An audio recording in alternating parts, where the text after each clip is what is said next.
Nero Wolfe and the Night of Screams. It was a Wednesday in late October, and the brownstone on West 35th Street sat like a fortress against the creeping darkness of the city. I mention the fortress quality because it wasn't metaphorical. Over the past year, Nero Wolfe had transformed his sanctuary into something that would make a medieval castellan nod with approval. The windows weren't just windows anymore. They were 3-inch thick bulletproof glass that could stop anything short of a rocket launcher. The mirrors throughout the house, which Wolfe insisted upon for reasons of both vanity and strategic sightlines, were similarly reinforced.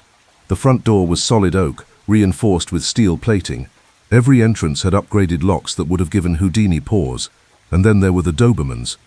5 of them. Caesar, the alpha, was 110 pounds of dignified muscle, with a graying muzzle that gave him the look of a distinguished senator, if senators had jaws that could crush bone.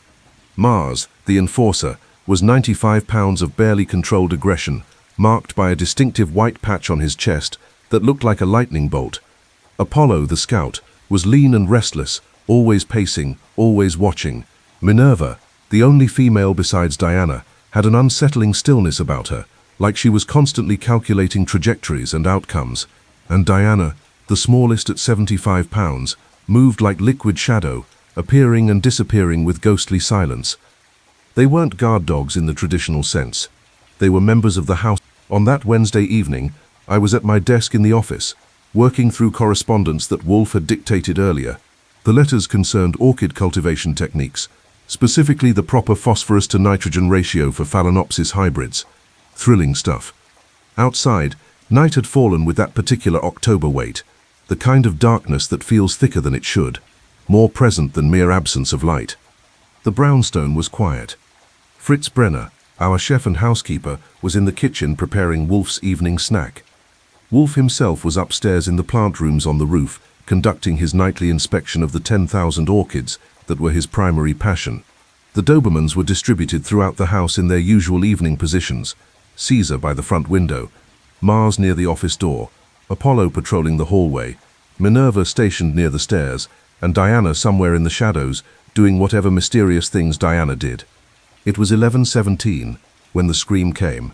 I knew the exact time because I was looking at my watch calculating whether I could finish the correspondence before midnight and still catch the late news on television.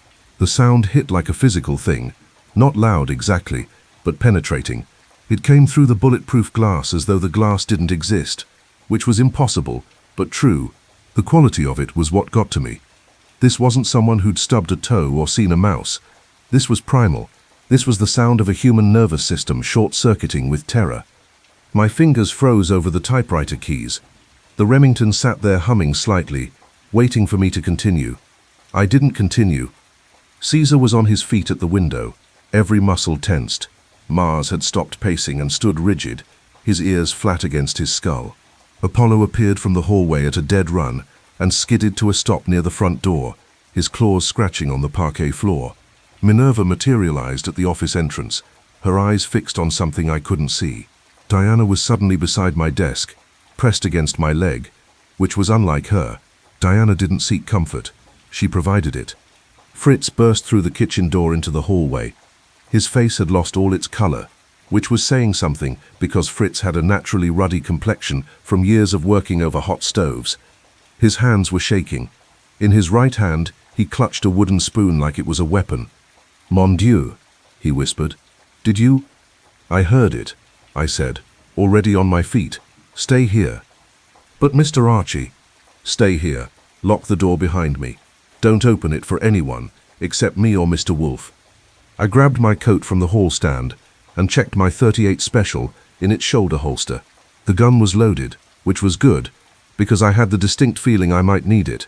I also grabbed the heavy Maglite flashlight from the drawer, not for the light so much as for the 2 pounds of aluminum that could double as a club. Mars was already at the door waiting. I hadn't called him, but he'd appointed himself my bodyguard, and there was no arguing with a 95-pound Doberman who'd made up his mind. Apollo joined us, which meant I was going out with a 2-dog escort. Better odds than most. "Fritz, call Mr. Wolfe on the house phone. Tell him what happened. Don't let him dismiss it." "He will dismiss it," Fritz said miserably. "Tell him the dogs reacted. That might get his attention." I opened the door and stepped out into the October night with Mars and Apollo flanking me like a presidential security detail. The street was empty, not unusual for this hour. West 35th Street wasn't exactly Times Square, but the emptiness felt wrong, too complete, too absolute. The street lamps cast their usual pools of yellow light on the pavement. A few dead leaves scraped along the sidewalk in the wind. In the distance, I could hear the muted roar of traffic from 9th Avenue. Everything was perfectly normal. Except it wasn't. Mars was growling, a low continuous rumble that came from deep in his chest. Apollo had his nose to the ground, tracking something I couldn't smell. Both dogs were focused on the street, not the brownstone, which meant whatever had made that scream was or had been outside. I walked the perimeter anyway. That's what you do when you're responsible for a household that includes a man who weighs 1/7 of a ton and refuses to leave his home except under the most extreme circumstances. You check the doors, the windows, the locks, the possible entry points. You make sure the fortress is secure. The front door, solid, locked, undisturbed. The basement delivery entrance, barred, chained, cobwebs intact. The service door at the rear, locked, bolt thrown. The small courtyard beyond empty except for the trash cans and the October wind rustling through the ailanthus tree. The bulletproof windows on the ground floor sealed tight. No cracks, no chips, no signs of impact. Everything was secure. Everything was wrong. When I reached the northwest corner of the brownstone, Mars stopped dead. His growl intensified. Apollo's hackles rose in a ridge along his spine. Both dogs were staring across the street at the old Pemberton townhouse. The Pemberton place had been empty for 8 months, ever since old Marcus Pemberton died, and his heirs began their endless legal battle over the estate. It was a 4-story limestone building that matched our brownstone in age and dignity, though it lacked our recent security upgrades. Most of its windows were dark, curtained, lifeless. Except one. 3rd floor, western exposure. A window that should have been dark was glowing with a faint, peculiar blue light. Not the blue of a television screen or a computer monitor, something else, something colder. The light didn't flicker or pulse. It just sat there, steady and malevolent, like a watchful eye. I stood on the corner with 2 Dobermans and watched that window for a full 3 minutes. The light didn't change, didn't move, just glowed with that alien blue quality that made my skin crawl. Then, as I watched, it went out. Not gradually, not like someone turning off a switch. It simply ceased to exist, as though it had never been there at all. Mars whined, a sound I'd never heard from him before. Apollo pressed against my leg. "Yeah," I said to both of them. "I don't like it either, not one bit." We returned to the brownstone. Fritz let us in immediately, his face still pale, his hands still shaking. The other 3 dogs converged in the front hall. All 5 of them milling around with visible anxiety. Even Caesar, who normally maintained a dignity that would shame royalty, was pacing. "Did you find anything?" Fritz asked. "Nothing helpful. Is Mr. Wolfe still upstairs?" "Yes," I called him, he said.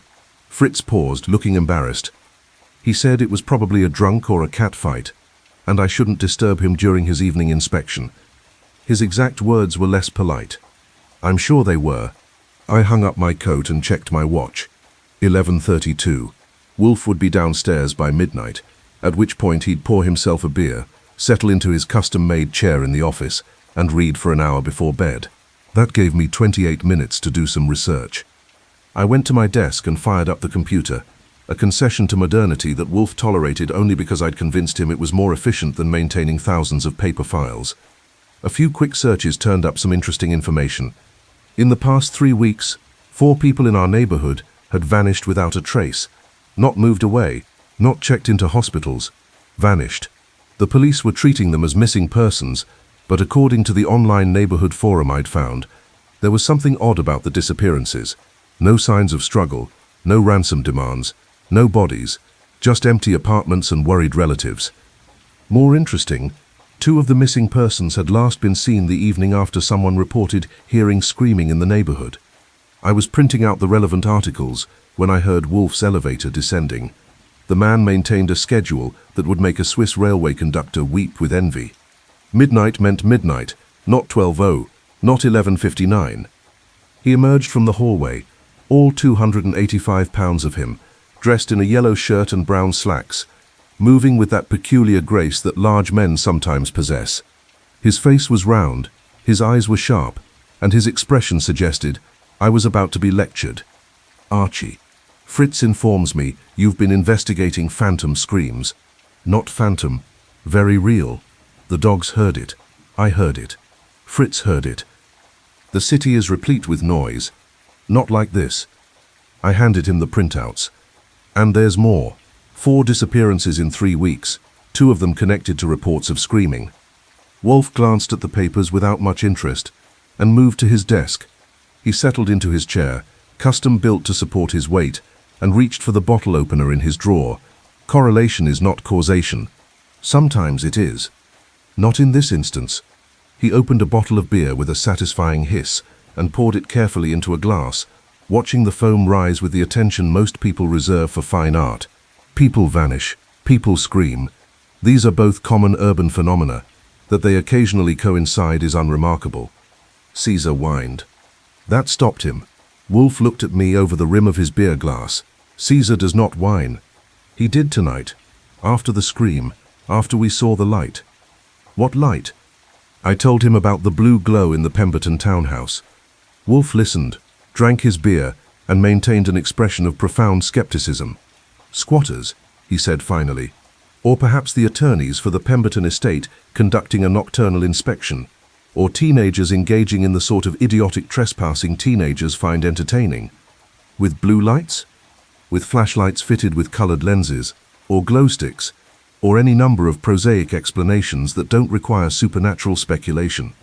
I'm not speculating about the supernatural. I'm speculating about something wrong." "Then speculate quietly.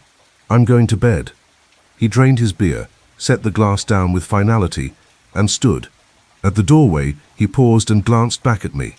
"Archie, I appreciate your vigilance, but I will not have my household disrupted by urban hysteria. If these disappearances concern you, inform Inspector Kramer. If they concern him, he may inform me. Until then, the matter is closed." He left. I heard his footsteps on the stairs, then the distant sound of his bedroom door closing. The Dobermans had arranged themselves around the office, all 5 of them still on alert. Caesar was back at the window, staring out at the dark street. Mars was by my desk. Apollo had stationed himself in the hallway. Minerva and Diana were shadows near the door. None of them looked ready to sleep. Neither was I. I sat at my desk and stared at the printouts. 4 disappearances, 2 screams, 1 blue light, and a household of dogs that knew something was wrong. Wolfe might have closed the matter, but the matter, I suspected, was far from closed with us. Thursday morning arrived with the kind of grey, oppressive sky that makes you want to crawl back under the covers and wait for spring. I was up at 7, which was early for me, but late by civilian standards. The brownstone was quiet, the kind of quiet that feels intentional, like the house itself is holding its breath. Fritz was in the kitchen, preparing Wolfe's breakfast with his usual meticulous attention to detail. The smell of coffee and sausage filled the air, which should have been comforting, but somehow wasn't. Everything felt slightly off-kilter, like a picture frame hanging at a 1-degree angle, not enough to be obvious, but enough to create a persistent sense of wrongness. "Did you sleep?" I asked Fritz, as I poured myself coffee from the urn. "Not well, Mr. Archie. I kept hearing things." "What kind of things?" He shook his head, concentrating on whisking eggs with unnecessary vigor. "I don't know. Perhaps nothing. The wind. The house settling. At my age, the imagination plays tricks." Fritz was 63 and had the constitution of a man 20 years younger, but I didn't argue. Whatever had unsettled him had unsettled me too.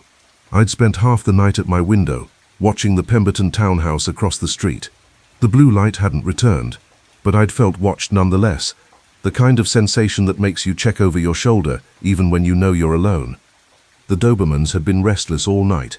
I'd heard them moving through the house at odd hours, their claws clicking on the floors, their occasional low growls suggesting they'd detected something I couldn't perceive.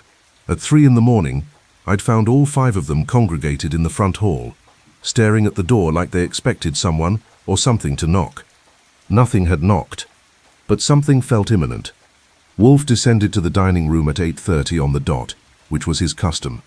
He was dressed in a rust-colored shirt that clashed magnificently with the purple orchid he'd pinned to his lapel, a Cattleya hybrid he'd been nursing for 3 years. His expression was serene, suggesting he'd had no supernatural disturbances during his 8 hours of sleep. Lucky him. I joined him at the table. Fritz brought out shirred eggs with sausage, fresh bread with sweet butter, and a pot of coffee that could have raised the Titanic. Wolfe arranged his napkin across his considerable lap and began eating with the focused attention he brought to all physical pleasures.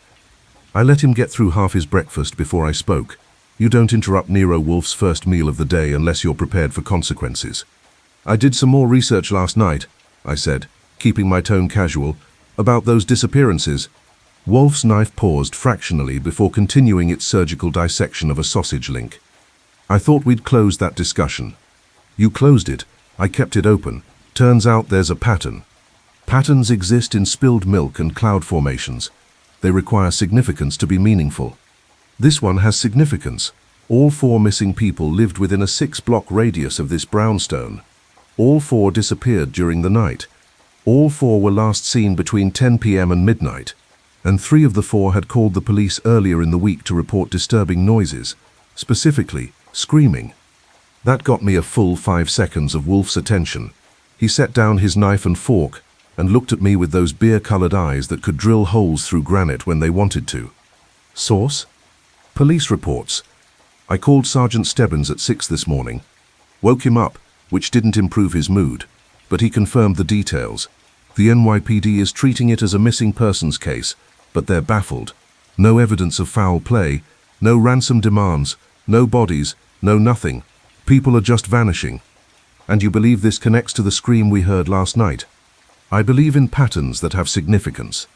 Wolfe picked up his coffee cup and drank slowly, his gaze distant.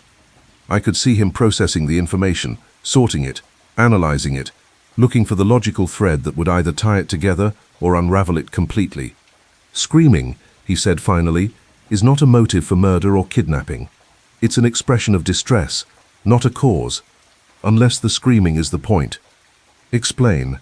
I don't know yet, but something is happening in this neighborhood, and it involves sound.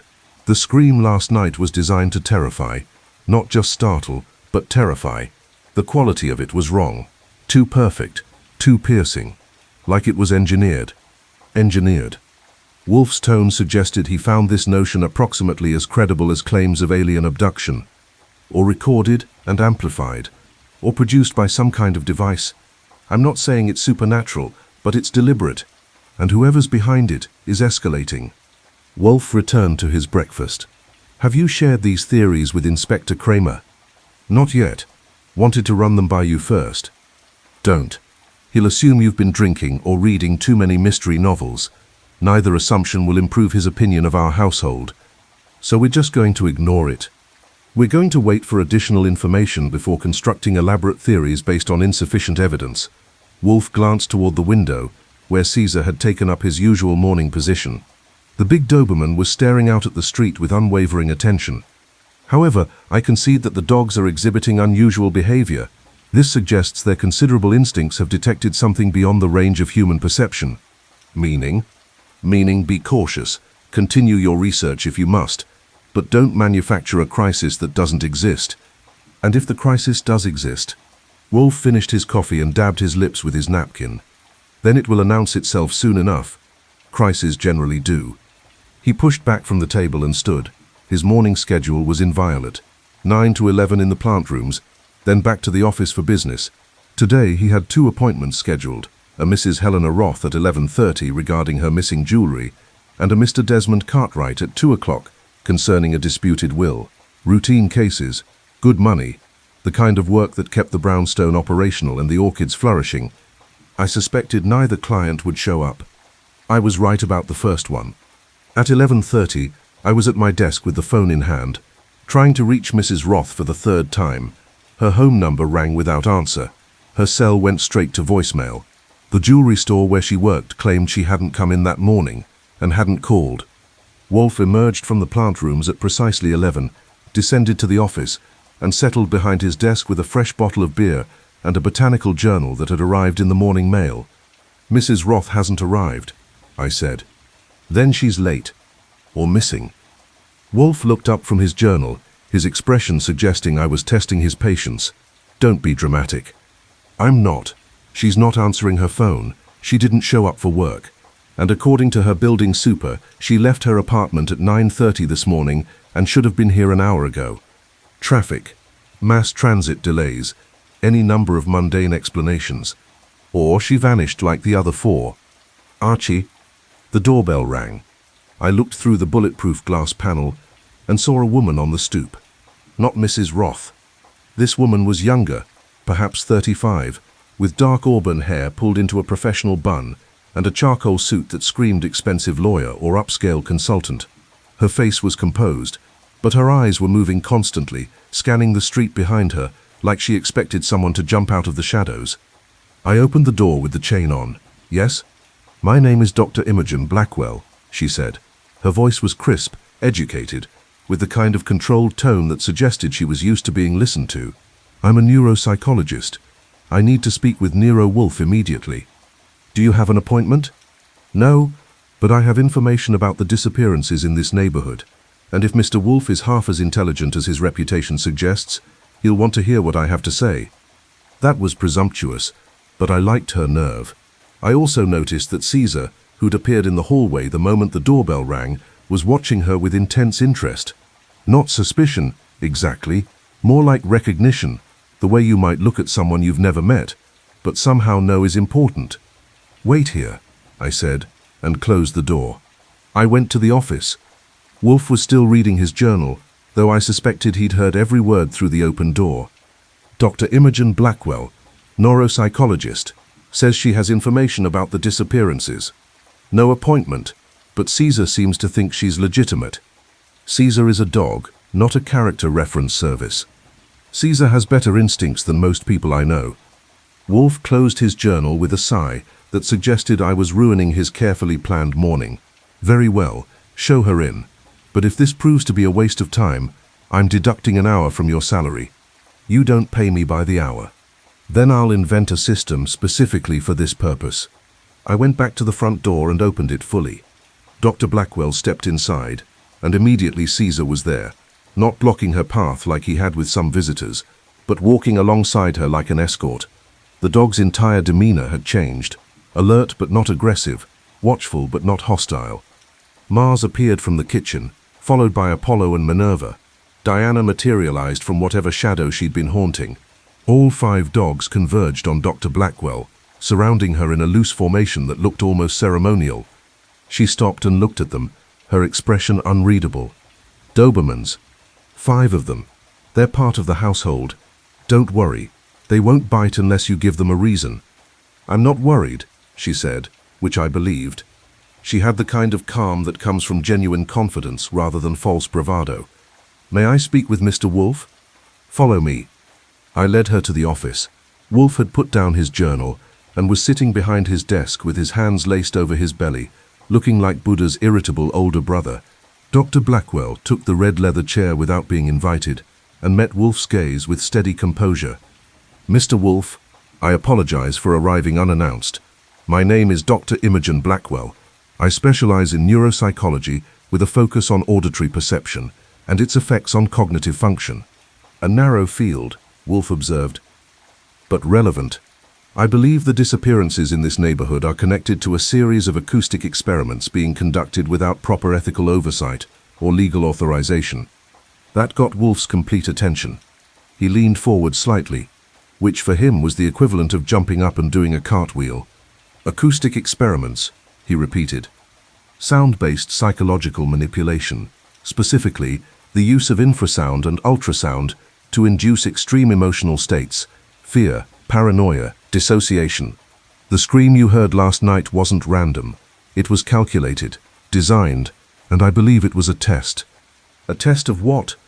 Breaking points. How much acoustic stress a human mind can endure before it fractures. The office was very quiet. Even the dogs seemed to be listening. And you know this how? I asked. Dr. Blackwell turned to me, and I saw something in her eyes that made my scalp prickle. Not fear, something worse. Because, she said quietly, My partner is conducting these experiments, and 3 days ago, he told me I was next. Chapter 3. The Woman Who Brought Fear. Dr. Imogen Blackwell's words hung in the air like smoke, after a gunshot. Because my partner is conducting these experiments, and 3 days ago, he told me I was next. Wolfe didn't move. He had a way of going absolutely still when something genuinely interested him, a kind of reptilian patience that made you understand why he rarely left his chair. When the world came to him with sufficient fascination, he could wait forever. Your partner, he said finally, his voice carefully neutral, define the relationship. Professional, primarily. Dr. Nathaniel Quincy and I co-founded the Blackwell Quincy Institute for Cognitive Research 5 years ago. We studied how environmental stimuli affect neurological function. Our early work was legitimate, groundbreaking even. We published papers on how certain frequencies could reduce anxiety, improve focus, enhance memory retention. The applications were therapeutic. Were, I said. She nodded. 18 months ago, Nathaniel became obsessed with the darker applications. What if sound could induce panic instead of calm? What if specific frequencies could trigger psychotic breaks? What if you could weaponize audio the way others weaponize chemicals or radiation? A peculiar obsession, Wolfe observed. Not peculiar, profitable. He'd been approached by a private contractor. I never learned which one, he wouldn't tell me, interested in non-lethal crowd control methods, acoustic weapons that could disperse riots, disable enemy combatants, create mass psychological casualties without firing a shot. The money was substantial, enough to make Nathaniel forget every ethical principle we'd established. She paused, and I saw her hands tighten on the arms of the red leather chair. The dogs had settled around her in that strange protective formation, like they'd decided she was one of them. Caesar lay at her feet. Mars sat by her left side. Apollo and Minerva flanked the chair. Diana had vanished again, probably watching from the shadows, which was her style. I objected. Dr. Blackwell continued, loudly, publicly. We fought about it for months. The institute nearly collapsed. Then 6 weeks ago, Nathaniel announced he was dissolving our partnership. He'd bought out my share, taken over the institute, and was proceeding with his research independently. He gave me a severance check and told me to stay quiet. But you didn't, I said. No, I went to the Medical Ethics Board, filed formal complaints, started documenting everything I knew about his work. 3 days ago, he called me, said I was making a mistake, said he'd proven his theories worked better than he'd imagined, said the screaming was just the beginning. Her voice dropped. Then he said I'd make an excellent test subject, and he'd be seeing me soon. Wolfe's fingers drummed once on his desk, a rare gesture of agitation. Where is Dr. Quincy now? I don't know. He hasn't been to the institute in a week. His apartment is empty. His phone goes to voicemail. But his research is continuing. I'm certain of it. The disappearances started 2 weeks after our final confrontation. The screaming began 1 week ago. It's escalating. The 4 missing persons, Wolfe said. Were they connected to Dr. Quincy? Not directly, as far as I can determine. They appear to be random selections, test subjects chosen for proximity and convenience. Nathaniel always believed the best experiments used random sampling. It eliminated bias. Human experimentation without consent is not merely unethical, Dr. Blackwell, it's criminal. I know. That's why I came to you. The police won't take me seriously. They think I'm a jilted business partner trying to cause trouble. But people are vanishing, Mr. Wolfe. And last night when I heard that scream from my apartment 6 blocks from here, I knew I was running out of time. If Nathaniel is targeting me, eventually he'll succeed. He knows how I think, where I go, what frightens me. He helped me understand fear. Now he's using that knowledge to weaponize it. The office was quiet, except for the sound of Caesar's breathing and the distant hum of traffic from 9th Avenue. Wolfe sat motionless, his eyes half closed, his massive brain processing the information Dr. Blackwell had delivered. I'd seen that look before. It meant he was either about to take the case or throw her out. With Wolfe, it was always one extreme or the other. Archie, he said without opening his eyes, your assessment of Dr. Blackwell's veracity? I'd been studying her while she talked, watching for the tells that separate truth from fiction. The micro-expressions, the eye movements, the tiny physical tics that liars can't quite suppress. She had none of them. Her fear was genuine. Her anger was genuine. Her desperation was genuine. "She's telling the truth," I said. "Or at least she believes she's telling the truth." An important distinction. Wolfe opened his eyes and looked at Dr. Blackwell with the kind of penetrating stare that made most people squirm. She didn't squirm. "Very well, I will accept your case on one condition." "Name it." "You will remain in this brownstone under protection until the matter is resolved. Dr. Quincy knows your routines, your habits, your vulnerabilities. Here, you are unknown to him. Here, you are surrounded by bulletproof glass, reinforced doors, and 5 Dobermans who appear to have adopted you as their ward. Here, you are safe." Dr. Blackwell blinked. "You want me to stay here?" "I insist upon it. Archie, show Dr. Blackwell to the guest room on the 2nd floor. Fritz will prepare meals. You are not to leave this building without escort. You are not to contact anyone from your former life.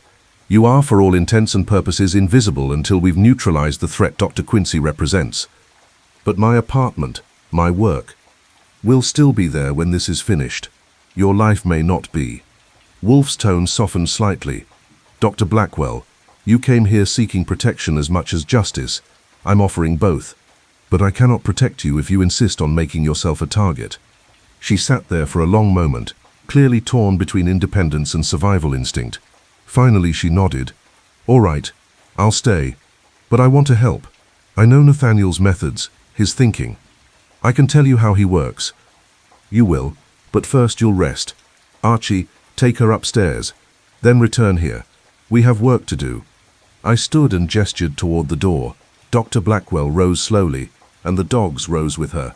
Caesar walked beside her like a ceremonial guard. Mars and Apollo followed. Minerva brought up the rear. Even Diana appeared from wherever she'd been hiding and joined the procession. "They really have adopted you," I said as we climbed the stairs. "I've always had a way with animals. They sense things people don't." "Like what?" "Sincerity, fear, danger." She paused on the landing and looked back at the office, where I could see Wolfe's massive form still seated behind his desk. "Is he really as brilliant as people say?" "More. But don't tell him I said that. His ego doesn't need the encouragement." The guest room was on the 2nd floor, across from Fritz's quarters and down the hall from my own room. It was comfortable without being luxurious. Queen bed, private bathroom, a window with bulletproof glass overlooking the back courtyard. Fritz kept it ready for the occasional client who needed temporary sanctuary, which happened more often than you'd think. Dr. Blackwell stood in the doorway, taking it in. "I feel like I'm in a witness protection program." "You kind of are. The bathroom's through there. Fresh towels in the cabinet. If you need anything, there's a house phone on the nightstand. Dial 0 for Fritz, 1 for me, 2 for Mr. Wolfe, though I don't recommend calling him unless the building's on fire. Thank you, Mr. Goodwin." "Archie, and you're welcome. Try to get some rest. Something tells me it's going to be a long few days." I left her there with Caesar stationed outside her door like a furry sentinel, and headed back downstairs. Wolfe was still at his desk, but he'd pulled out a yellow legal pad and was writing in his precise small hand. He didn't look up when I entered. "Thoughts?" I asked. "Several. First, Dr. Blackwell is telling the truth, or a version of it, compelling enough to convince herself. Second, Dr. Quincy's experiments are real and dangerous. Third, the disappearances are connected, though I'm not yet certain how. Fourth, we are now harboring a potential target, which makes this brownstone part of the battlefield. You think Quincy knows she came here? If he's as obsessed with her as she suggests, he's been monitoring her movements.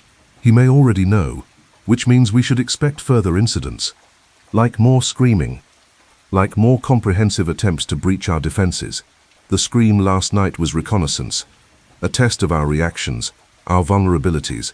Now that he knows we're aware and alert, he'll escalate." I sat down at my desk and pulled out my own notebook. "What do you want me to do?" "Research. Find everything you can about Nathaniel Quincy. Education, publications, financial records, known associates. Find the Blackwell Quincy Institute and determine its current status. Find the 4 missing persons and identify any connection they might have had to Quincy or his work. And find out who was providing his funding. You think the contractor is involved? I think money and madness often travel together. Someone is financing these experiments, discovering who may lead us to Quincy himself. What about the police?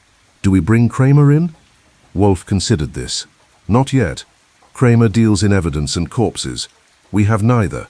He'll dismiss this as academic rivalry and psychological speculation. When we have facts, we'll present them. Until then, we investigate independently. And Dr. Blackwell is our client and our responsibility. Keep her safe, keep her calm, and keep her talking. She knows Quincy's methods better than anyone. That knowledge may be what saves her and us. I nodded and turned to my computer. It was going to be a long afternoon of research, phone calls, and digital excavation. But I'd done it before, and I was good at it. Give me a name and 12 hours, and I could usually construct a complete biography of someone's life, habits, secrets, and vulnerabilities. Dr. Nathaniel Quincy was about to discover what it felt like to be on the receiving end of investigation. As I started typing, I heard the soft click of claws on the floor. Mars had appeared beside my desk, pressing his warm body against my leg. He was staring at the door like he expected it to explode at any moment. Easy, I told him. We're safe here. But Mars didn't look convinced. And if I'm being honest, neither was I. By 3 o'clock that afternoon, I had assembled a portrait of Dr. Nathaniel Quincy that would have made Dorian Gray nervous. On paper, he was impressive. PhD in neuropsychology from MIT at age 26. Postdoctoral work at Johns Hopkins, studying auditory processing and its effects on emotional regulation. Early publications that earned him accolades in academic journals nobody outside the field had ever heard of. Co-founder of the Blackwell Quincy Institute at age 32. Married briefly in his 20s. Divorced, no children. Owned a co-op apartment on the Upper West Side worth roughly $2 million. Dig deeper, and the portrait got darker. His academic career had been marked by controversy. 2 separate ethics complaints during his postdoc, one for conducting unauthorized experiments on graduate students, another for allegedly fabricating data. Both complaints were dismissed due to lack of evidence, but the whispers had followed him. His divorce had been acrimonious, with his ex-wife filing a restraining order that lasted 6 months. The details were sealed, but court records showed multiple complaints about harassment and obsessive behavior. His published research had taken a sharp turn 3 years ago, right around the time Dr. Blackwell claimed he'd been contacted by the private contractor. The papers became more technical, more focused on weaponization, more interested in the destructive rather than therapeutic applications of sound. One paper, published in an obscure journal called Advanced Non-Lethal Systems Quarterly, was titled Inducing Acute Stress Response Through Targeted Frequency Manipulation, a Field Study. The abstract talked about subject compliance and cognitive disruption in language that would make a Bond villain proud. The Blackwell Quincy Institute had been dissolved 6 weeks ago, exactly when Dr. Blackwell said it had. The property, a 4-story building in Chelsea, had been purchased by a shell corporation called Resonance Holdings LLC. Following the money trail through 3 layers of corporate camouflage led me to a defense contractor called Argent Solutions, which specialized in non-lethal crowd control technologies and psychological operations support. Argent Solutions had offices in Virginia, government contracts worth $40 million, and a board of directors that read like a who's who of retired military and intelligence officials. They also had a history of skirting ethical guidelines and operating in legal gray areas that would make a Philadelphia lawyer nervous. I was printing out the most relevant documents when the doorbell rang. Through the bulletproof glass panel, I could see a man in his late 50s, well dressed in a charcoal suit, with silver hair and the kind of face that suggested both intelligence and impatience. He carried a leather briefcase and had the bearing of someone accustomed to being taken seriously. I opened the door with the chain on. Yes? My name is Desmond Cartwright. I have a 2 o'clock appointment with Nero Wolfe. I checked my watch. 3:15. You're over an hour late. I'm aware. I was detained by business matters. Is Mr. Wolfe available? I studied him. Cartwright looked legitimate. The suit was bespoke. The shoes were Italian. The briefcase was expensive leather. But after Dr. Blackwell's arrival and her story about Quincy, I was suspicious of everyone who rang our doorbell. Wait here, I said, and closed the door. I went to the office. Wolfe was reading his botanical journal again, having apparently decided that since his 2 o'clock hadn't shown up on time, the appointment was cancelled. He looked up when I entered. Mr. Cartwright is at the door, an hour and 15 minutes late. Then he can make a new appointment for tomorrow. He claims he was detained by business matters. Everyone is detained by business matters. That's why civilized people use schedules. Wolfe returned to his journal. Send him away. He looks legitimate, and we did agree to see him about the disputed will. We agreed to see him at 2 o'clock. It is now 3:15. I don't reward tardiness with accommodation. I was about to argue when Caesar appeared in the hallway, followed by Mars. Both dogs were tense, alert, focused on the front door with unmistakable hostility. Caesar's lips had pulled back from his teeth in a silent snarl. Mars was growling, low and continuous. That decided it. Something's wrong, I said. The dogs don't like him. Wolfe closed his journal and looked at the doorway, where Caesar and Mars were now standing shoulder to shoulder like furry bouncers. Perhaps Mr. Cartwright has an unfortunate scent. Or perhaps he's not who he claims to be. I went back to the front door. Through the bulletproof glass, I could see Cartwright still waiting on the stoop, checking his watch with visible impatience. He looked up when I appeared. Mr. Cartwright, I'm afraid there's been a misunderstanding. Mr. Wolfe's schedule for today is full. If you'd like to reschedule, this is absurd.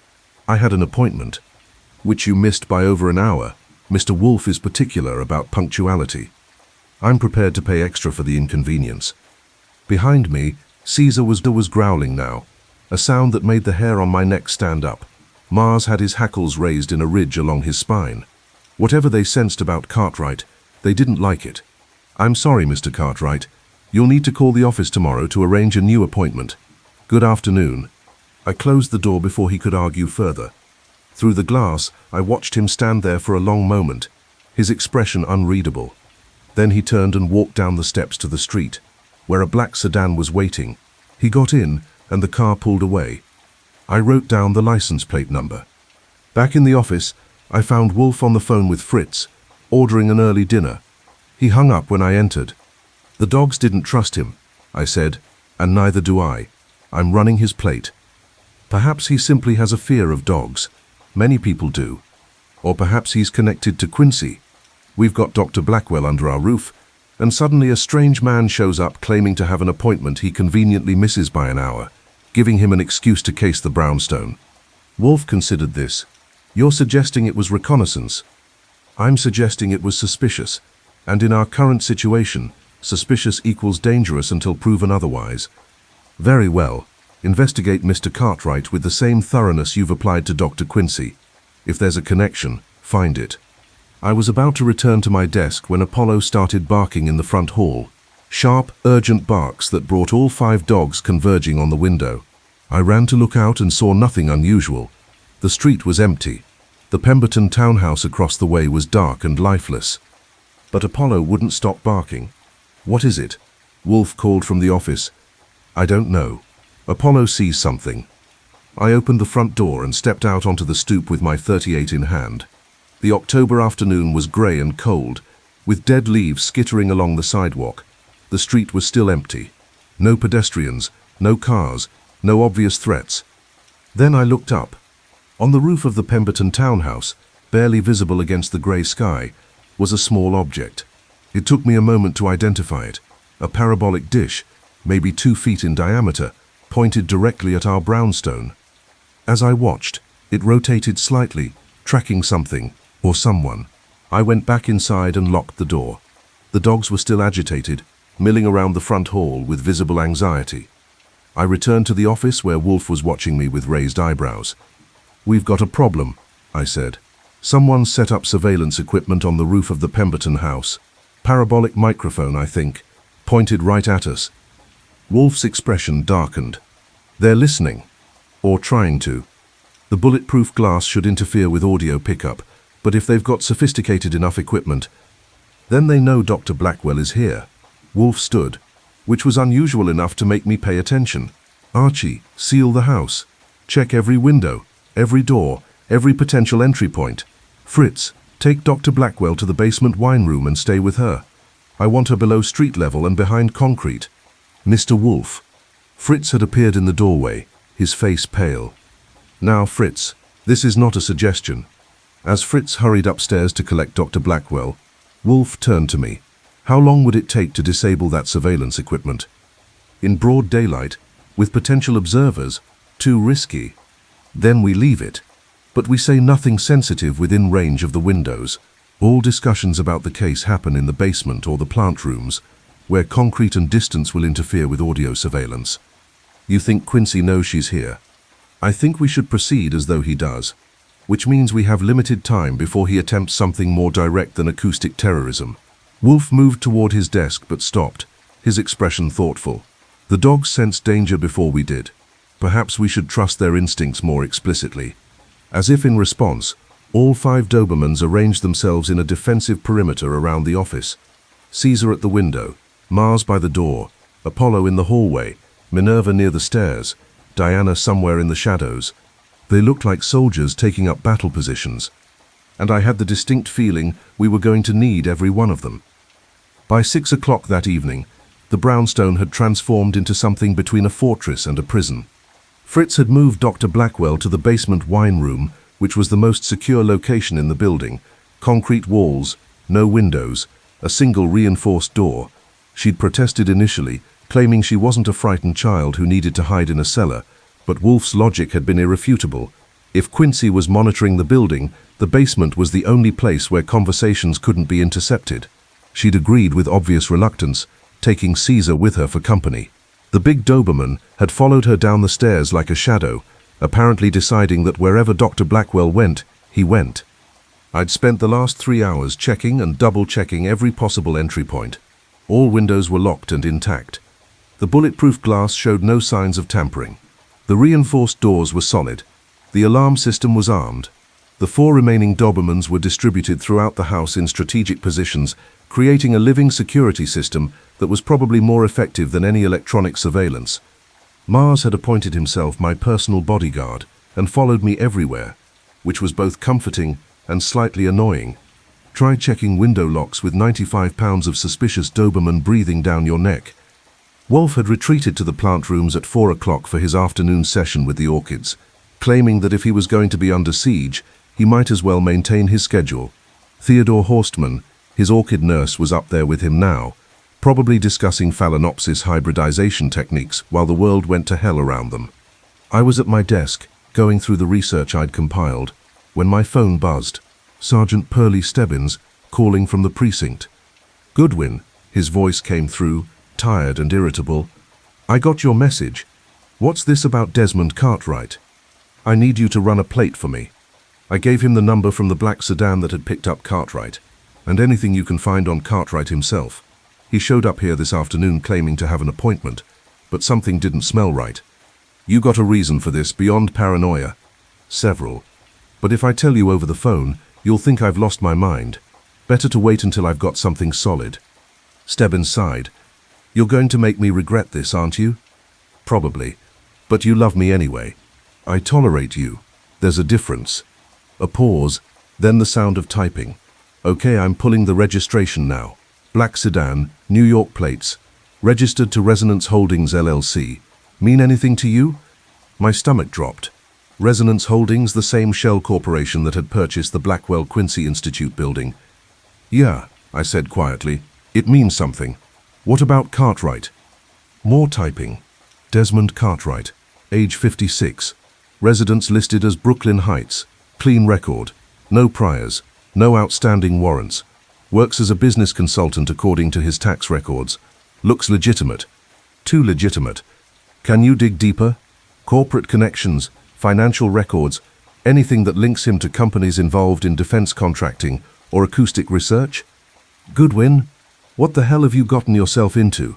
"Something that's going to make Inspector Kramer very unhappy when I finally explain it. Can you do the search?"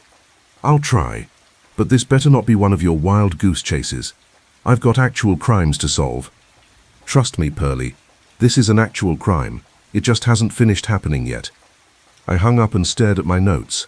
Cartwright arrives in a car registered to the same company that bought Quincy's research facility. The surveillance equipment appears on the Pemberton roof. Dr. Blackwell is hiding in our basement. The pieces were connecting, but the picture they formed was uglier than I'd expected. Wolfe descended from the plant rooms at 6:15, wearing a different shirt, this one a particularly aggressive shade of yellow that clashed with everything in the known universe. He surveyed the office, noted Mars stationed by my desk and Apollo in the hallway, and nodded with apparent satisfaction. "Status?" he asked, settling into his chair.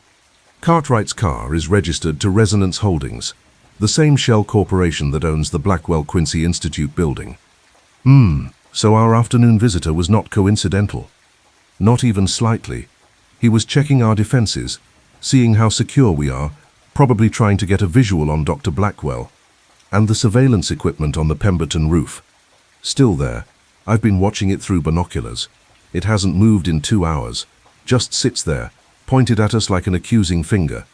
Wolfe opened a bottle of beer and poured it carefully, watching the foam rise with the concentration of a chemist conducting a critical experiment. "Then we must assume all our movements are being monitored, which means Dr. Quincy knows his former partner is here, knows we've taken her case, and is planning his next move. What do you think that move will be? Something dramatic, something designed to terrify, rather than merely threaten. Quincy is conducting experiments in fear, Archie. We are now his laboratory." That was a cheerful thought. Before I could respond, Fritz appeared in the doorway, looking agitated. "Mr. Wolfe, Dr. Blackwell wishes to speak with you. She says it's urgent. Tell her I'll be down shortly." "She says it cannot wait, sir. She's remembered something important." Wolfe sighed and hauled himself out of his chair. "Very well. Archie, bring your notebook. If this information is significant, I want it recorded." We descended to the basement, Mars and Apollo trailing behind us like a canine security detail. The wine room was at the far end of the corridor, past Fritz's storage areas and the furnace room.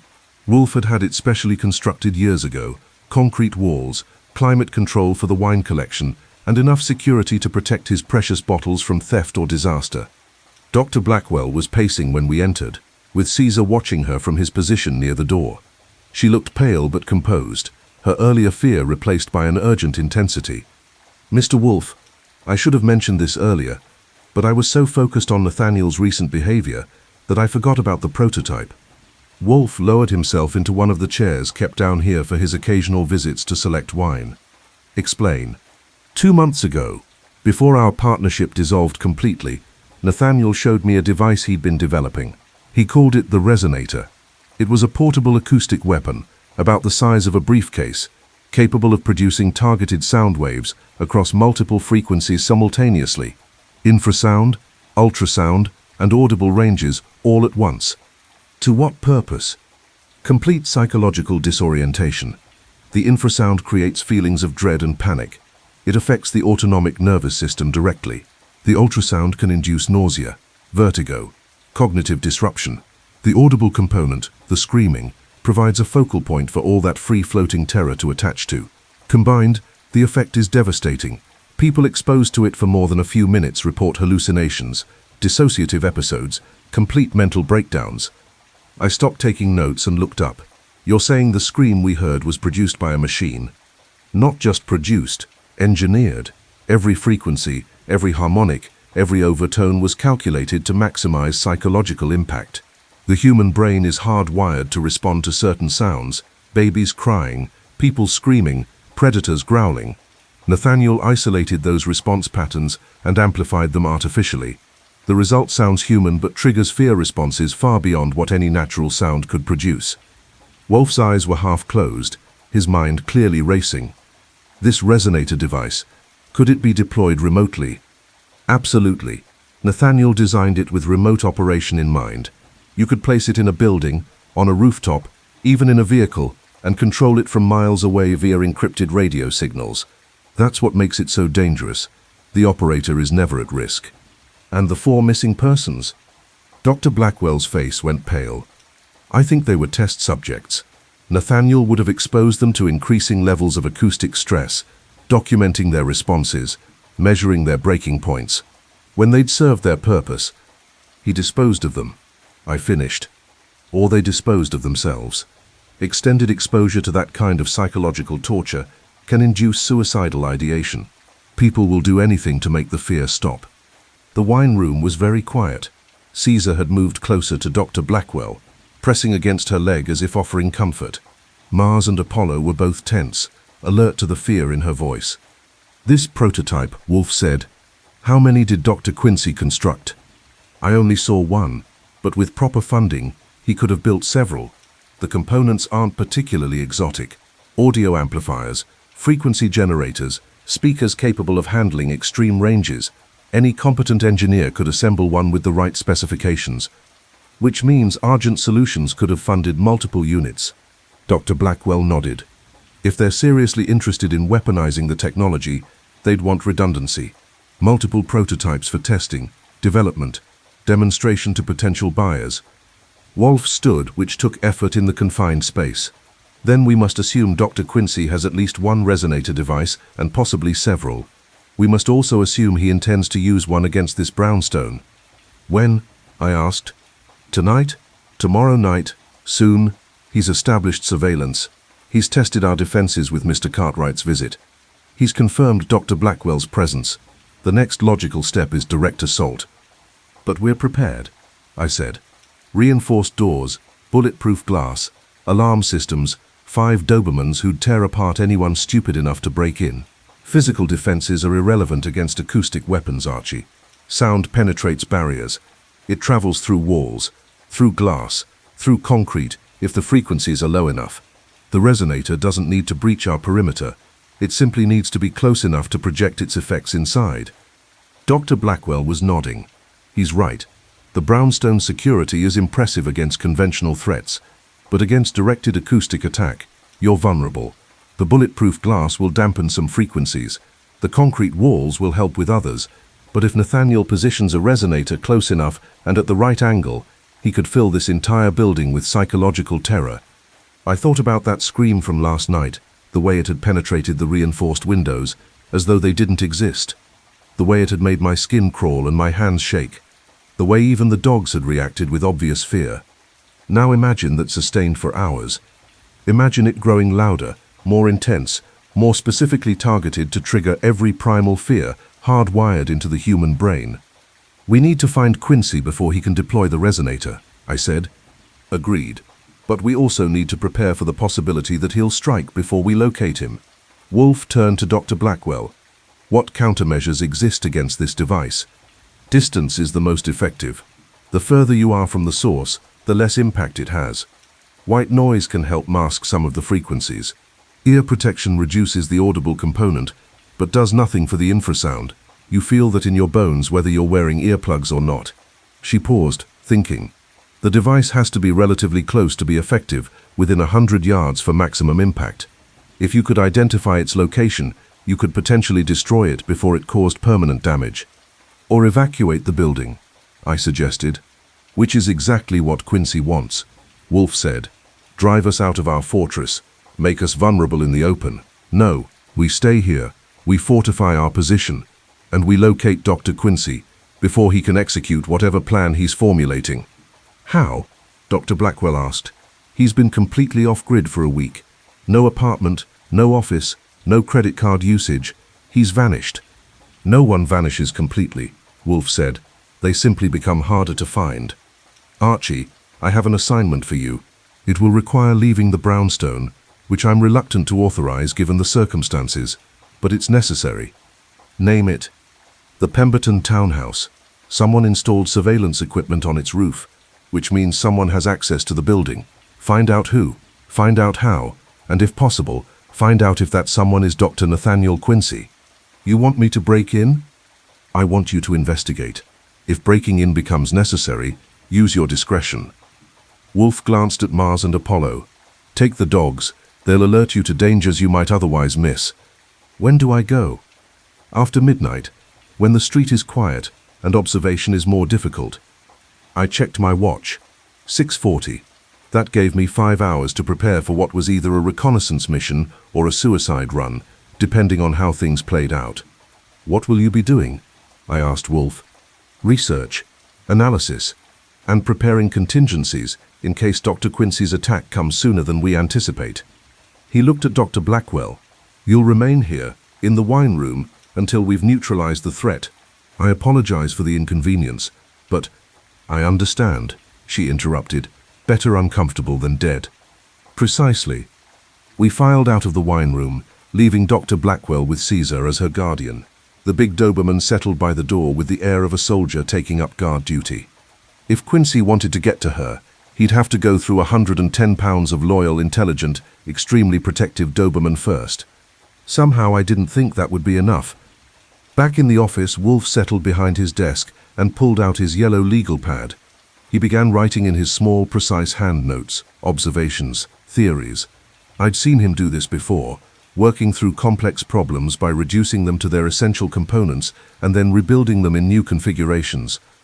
I returned to my own desk and resumed my research. Somewhere out there, Dr. Nathaniel Quincy was planning his next move. Somewhere close, maybe in the Pemberton house, maybe in another empty building nearby, he had his resonator device and his plans for psychological warfare. And somewhere in the back of my mind, a small voice was asking the question I didn't want to acknowledge. What if we were already too late? Mars pressed against my leg, and I reached down to scratch behind his ears. The dog's warmth was comforting, but his tension was unmistakable. He knew something was coming. So did I. The question was whether we'd be ready when it arrived. Midnight came with fog. It rolled in from the river around 11:30, thick and grey and oppressive, turning the street lamps into dim halos of yellow light. By the time I stepped out of the brownstone at 12:15, visibility had dropped to maybe 30 feet. Perfect conditions for someone who didn't want to be seen. Unfortunately, that worked both ways. I was dressed in dark clothes, black jeans, black jacket, black watch cap, with my .38 in its shoulder holster and a small LED flashlight in my pocket. Mars and Apollo flanked me, both dogs nearly invisible in the darkness except for their eyes, which caught the light like amber jewels.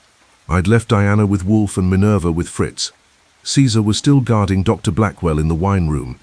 3 dogs on active duty, 2 in reserve, and 1 client who was probably more dangerous to have around than she was worth. Just another typical evening in the Nero Wolfe household. The Pemberton townhouse loomed across the street like a limestone ghost. 4 stories of dark windows and architectural pretension, empty for 8 months while lawyers fought over old Marcus Pemberton's will. I'd checked the public records that afternoon. The estate was valued at $12 million, the heirs were numerous and contentious, and the probate court had frozen everything until they could sort out the mess. In the meantime, the building sat vacant, which made it perfect for someone who needed a temporary base of operations. I'd also checked the building's security. Marcus Pemberton had been paranoid about break-ins, which meant the place had alarm systems, reinforced doors, and possibly even pressure sensors on the floors. But the alarm company's records showed the system had been deactivated 3 weeks ago, officially for maintenance and inspection pending the estate's resolution. That was convenient timing, considering the surveillance equipment had appeared on the roof and the screaming had started shortly thereafter. Mars and Apollo were both tense as we crossed the street, moving through the fog like shadows. The pavement was slick with moisture. Our footsteps echoed slightly, making me acutely aware of how exposed we were. If someone was watching from the Pemberton house, they could see us coming. But that assumed they were watching with their eyes.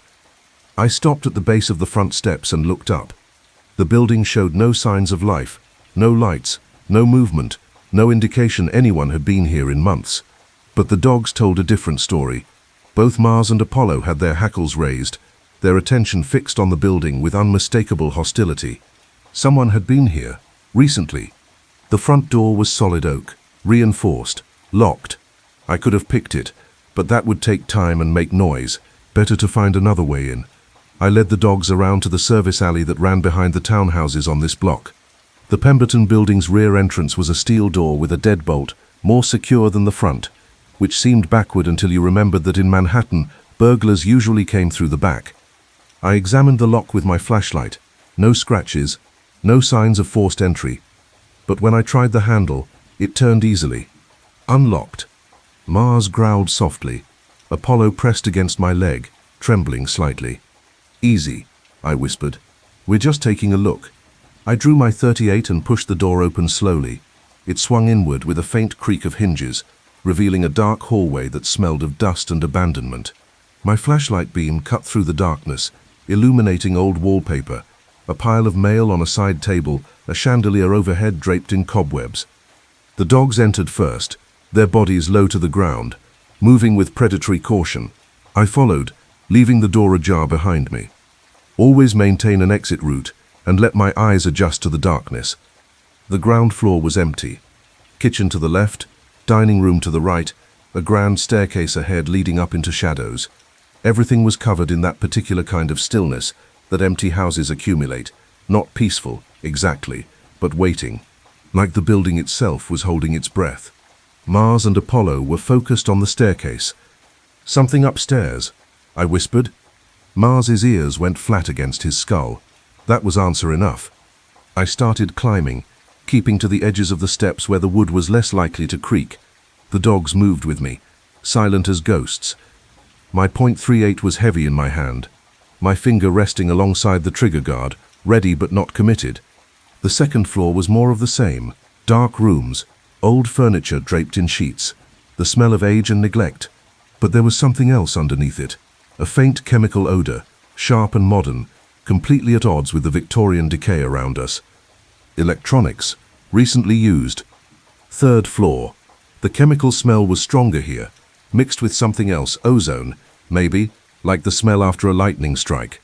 The landing opened onto a hallway with 4 doors, all closed. Mars was fixated on the door at the far end, the western exposure, the room where I'd seen the blue light 2 nights ago. I moved down the hallway, my shoes silent on the dusty carpet. The door was closed but not latched. I could see a sliver of darkness in the gap between door and frame. I pushed it open with my foot, keeping my gun raised, and stepped inside. The room had been converted into some kind of laboratory or workshop. Long tables lined 2 walls, covered with equipment I didn't immediately recognize: oscilloscopes, frequency generators, banks of speakers in various sizes, a laptop computer connected to a tangle of cables. On the far wall, someone had mounted what looked like a parabolic reflector, aimed out the window toward our brownstone. The surveillance dish. But that wasn't the most disturbing part. In the center of the room sat a device about the size of a large briefcase, matte black, with multiple speakers arranged in a circular pattern around its perimeter. Cables ran from it to the laptop and to several batteries stacked nearby, industrial lithium cells that could power the device for hours. On top of the case, someone had stenciled a label in white letters: Resonator Prototype 3. Dr. Blackwell's acoustic weapon. Right here, 30 yards from Wolfe's brownstone, ready to deploy. Mars and Apollo were both growling now, a continuous low rumble that suggested they sensed something I couldn't. I moved closer to the device, keeping my gun raised, every sense on high alert. That's when I noticed the laptop screen. It was on, glowing faintly blue in the darkness, the source of the light I'd seen before. The screen showed a monitoring program of some kind, with multiple graphs tracking audio frequencies, amplitude levels, and what looked like biometric data. At the bottom of the screen was a timer, counting down. 12 minutes, 11 minutes 59 seconds, 11 minutes 58 seconds. My stomach went cold. "We need to get out of here," I said to the dogs. "Now." I turned toward the door and froze. A man was standing in the hallway, tall, thin, early 40s, with dark hair going grey at the temples and eyes that had the fevered intensity of someone who'd spent too long staring into the abyss. He was wearing dark clothes and holding something in his right hand, a small device with a single red button. "Dr. Nathaniel Quincy," I presumed. "Mr. Goodwin," he said, his voice soft and measured. How predictable. Nero Wolfe sends his errand boy to investigate, and the errand boy obligingly walks into the trap. I expected better from someone of your reputation. I kept my .38 aimed at his center mass. "Dr. Quincy, we've been looking for you. I'm sure you have, just as I've been looking for Dr. Blackwell. She is in your brownstone, isn't she? The dogs wouldn't be here otherwise." He smiled, and it was the kind of smile that makes you check your exits. "You brought Mars and Apollo, the aggressive one and the scout.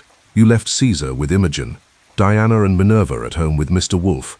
Predictable, tactical, exactly what I would have done in your position. You've been watching us. Constantly. The parabolic microphone picks up conversations near the windows. The thermal cameras I installed show body heat signatures. I know exactly where everyone is at any given time. I've been monitoring your household for 3 days, Mr. Goodwin. I know your routines, your habits, your vulnerabilities. I know Mr. Wolfe takes his coffee with 2 sugars. I know Fritz makes breakfast at 8:30 every morning. I know you type 72 words per minute. I know everything." Mars was still growling, his body coiled to spring. Apollo had moved slightly to my left, positioning himself for an attack angle. Both dogs were ready to tear Quincy apart on my command. But Quincy just smiled and raised the device in his hand slightly. "The resonator," he said, gesturing to the case behind me. "Prototype 3, more powerful than the previous versions, with better frequency response and wider operational range. In approximately 10 minutes, it's going to activate automatically. The signal will penetrate your brownstone's defenses. Bulletproof glass is designed to stop projectiles, not sound waves, and fill every room with psychologically engineered terror." "Why?" I asked, stalling, trying to think of a way out of this. "Because I need to document the results. Dr. Blackwell knows too much about my research. She's made herself a liability. But rather than simply eliminate her, I thought, why not make her final hours scientifically useful? So I've programmed the resonator to run for 2 hours at maximum intensity. By the end, everyone in your brownstone will be experiencing acute psychological breakdown, hallucinations, paranoia, complete dissociation from reality. The dogs will go mad. Mr. Wolfe's famous composure will shatter. And Dr. Blackwell," he smiled, "well, she understands what I'm capable of better than anyone." "You're insane," I said. "I'm a scientist. There's a difference." He gestured with the device in his hand. "This is a remote detonator. If you shoot me, my hand will spasm and trigger it. The detonator is connected to several pounds of plastic explosive I've placed throughout this building. If it goes off, the Pemberton house collapses, the resonator activates early, and you die in the rubble.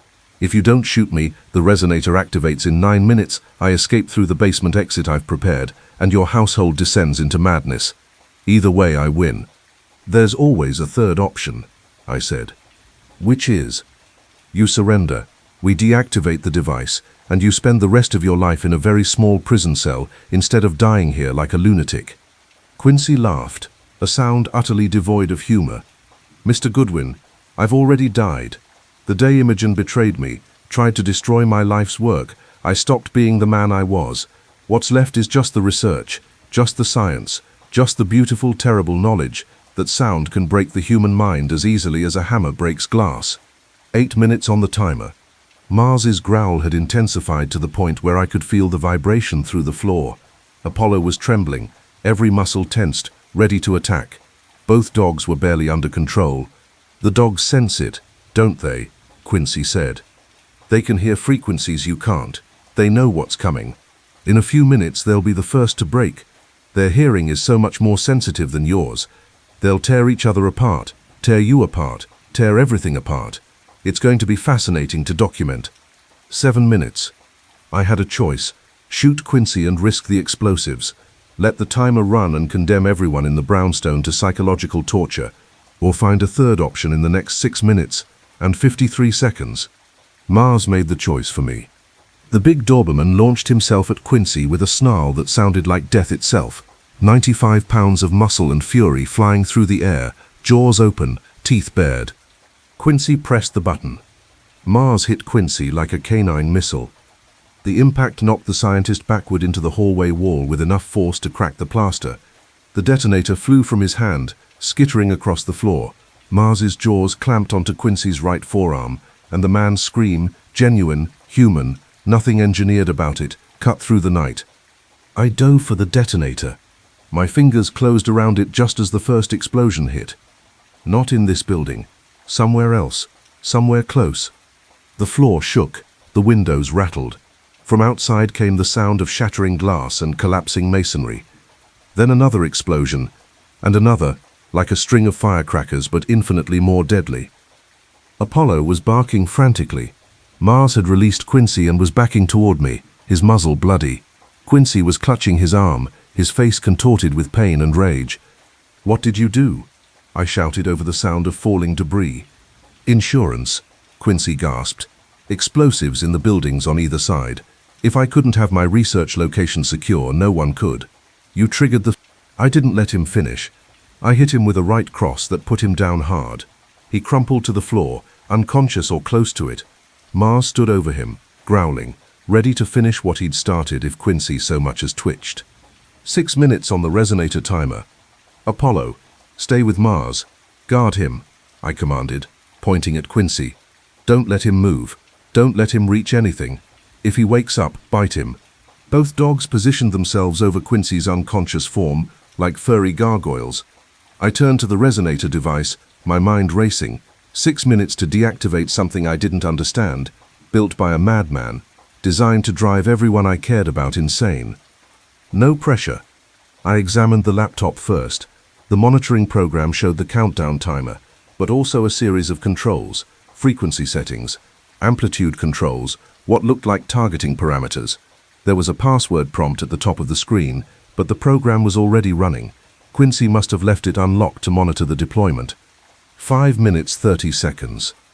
I looked for an obvious off switch on the resonator itself. Nothing, just smooth matte black surfaces, the speaker array and the cables connecting it to the batteries and laptop. I could rip the cables out, but what if that triggered some kind of failsafe? What if disrupting the power caused it to activate immediately instead of in 5 minutes? 5 minutes. Outside, sirens were starting to wail. The explosions had alerted half of Manhattan. Fire trucks, police, probably ambulances. The cavalry was coming, but they wouldn't arrive in time to stop the resonator. Think, Goodwin. Think like Wolfe would think. What's the logical solution? The laptop. That was the control system. If I could shut down the program, maybe I could stop the countdown. I sat down at the makeshift desk and started examining the software. It was custom built, nothing I recognized, with interfaces that looked more like military hardware than consumer electronics. The countdown continued its relentless march towards zero. 4 minutes 30 seconds. I clicked through menus, looking for anything that might abort the sequence. Settings, diagnostics, calibration. Nothing that said stop the terrifying acoustic weapon from driving everyone insane. 4 minutes. My phone buzzed. Wolfe calling from the brownstone. Archie, are you responsible for the explosions? Indirectly. Long story. I found Quincy and the resonator device. It's set to activate in 4 minutes. I'm trying to disarm it. Can you remove it from the premises?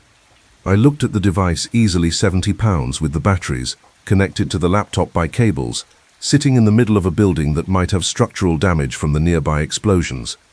Not in 4 minutes, and I don't know if moving it will trigger it early. Then destroy it. What? Destroy the device, Archie. If it cannot function, it cannot harm us. 3 minutes 30 seconds. I looked around the room. No convenient fire axes or sledgehammers, but I had my 38, and the resonator was full of delicate electronics and speakers that probably wouldn't respond well to bullets. That might set it off immediately, I said, or it might render it inoperable. You're gambling either way. At least this way you control the timing. He was right. 4 minutes of trying to figure out software I didn't understand, or one bullet in the right place and hope for the best. I aimed at the speaker array and fired 3 times. The shots were deafening in the enclosed space. Mars and Apollo both yelped and flattened their ears. Quincy groaned but didn't wake. The speakers shattered, spraying plastic and metal fragments across the floor. The laptop screen flickered, showing error messages cascading through the monitoring program. The countdown stopped at 3 minutes 14 seconds. Then the resonator made a sound. Not the engineered scream, something worse. A grinding, electronic shriek as internal components failed and feedback loops cascaded through the damaged system. The remaining speakers began emitting a chaotic mix of frequencies, some audible, some not, all of them wrong. Mars and Apollo were both whining now, backing away from the device. I could feel it too, a pressure in my chest, a crawling sensation under my skin, like invisible fingers plucking at my nervous system. I grabbed the laptop and smashed it against the desk. Once, twice, 3 times. The screen went dark. The resonator's dying shriek cut off abruptly, leaving a silence so profound my ears rang. 3 minutes 14 seconds, frozen, dead. I stood there for a moment, breathing hard, my hands shaking from adrenaline. Outside, the sirens were getting closer. Inside, Quincy was unconscious on the floor with 2 Dobermans standing guard. The resonator sat on the table, smoking slightly, completely inert. We'd won, barely, by the skin of our teeth and the quick thinking of a 285-pound genius sitting in his office drinking beer. My phone buzzed again. Wolfe. Status? Device is destroyed. Quincy is down. We're secure. Excellent. The police will arrive shortly. Sergeant Stebbins called to inform me that Inspector Kramer is en route, furious about explosions in our neighborhood and demanding explanations. I suggest you return to the brownstone immediately and let the authorities handle Dr. Quincy. We'll provide our statement after I've had time to construct a narrative that doesn't make us sound criminally insane. On my way, I pocketed my phone and looked at Quincy. He was starting to stir, groaning, his damaged arm cradled against his chest. Mars growled when he moved. "Stay," I told both dogs. "If he tries anything, bite him again."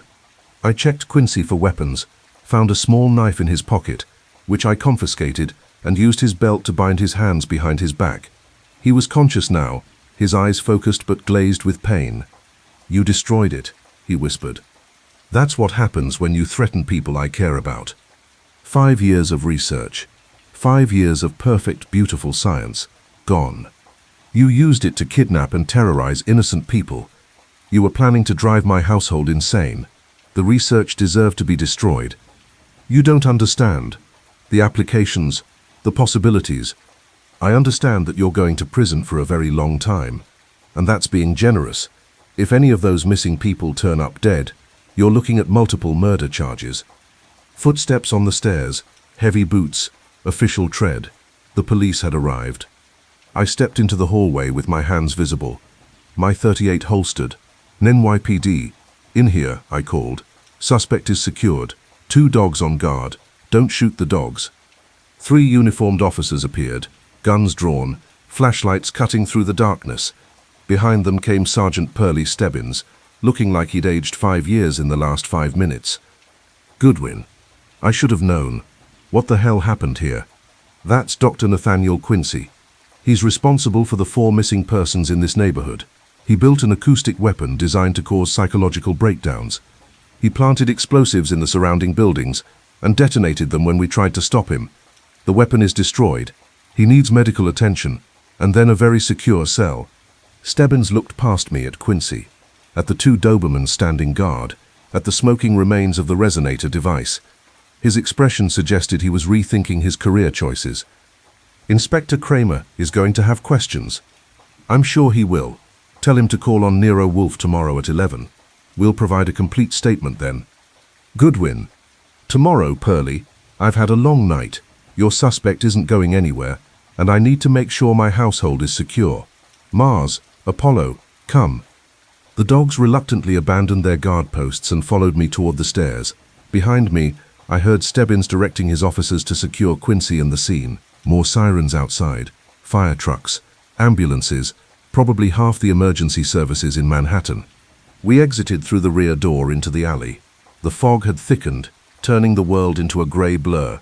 Somewhere nearby, I could hear voices, radio chatter, the organized chaos of first responders dealing with a crisis.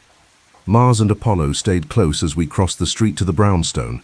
The building looked exactly as we'd left it. Lights on in the office, bulletproof windows intact, fortress secure.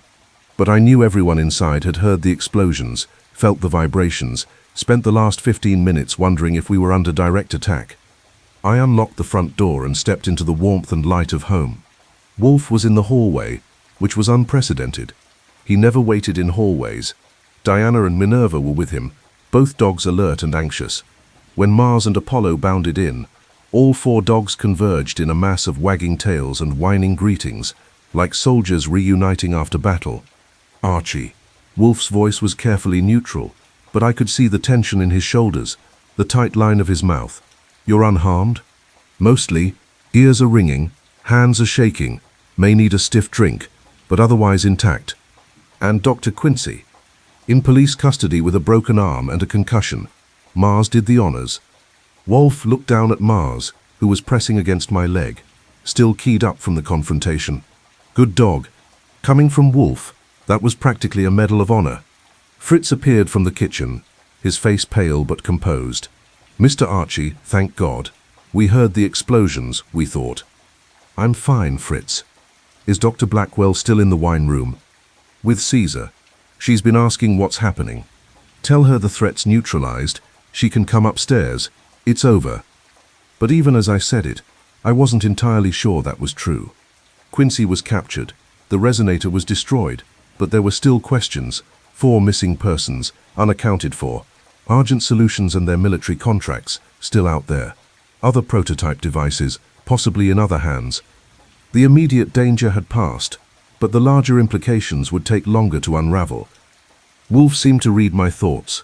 Tomorrow, Archie. Tonight we secure the household and rest. Tomorrow we provide our statement to Inspector Kramer and ensure that Dr. Quincy's research is permanently suppressed. The missing persons will be located, one way or another. Justice will be served slowly and thoroughly. And Dr. Blackwell will remain under our protection until we're certain no other threats exist.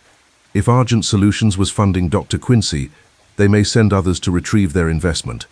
That was a cheerful thought. Dr. Blackwell emerged from the basement with Caesar at her side. She looked exhausted, relieved, and deeply shaken. Is it true? Nathaniel is captured? Captured and disarmed. I confirmed. His acoustic weapon is destroyed. You're safe. She sagged against the wall, and Caesar immediately pressed against her, offering support. I didn't think. I was so afraid he'd succeed, that I'd hear that sound again, and this time there'd be no escape. The only sound you're going to hear tonight is Fritz's excellent cooking, and possibly Mr. Wolfe lecturing about orchids, I said. Everything else is someone else's problem now.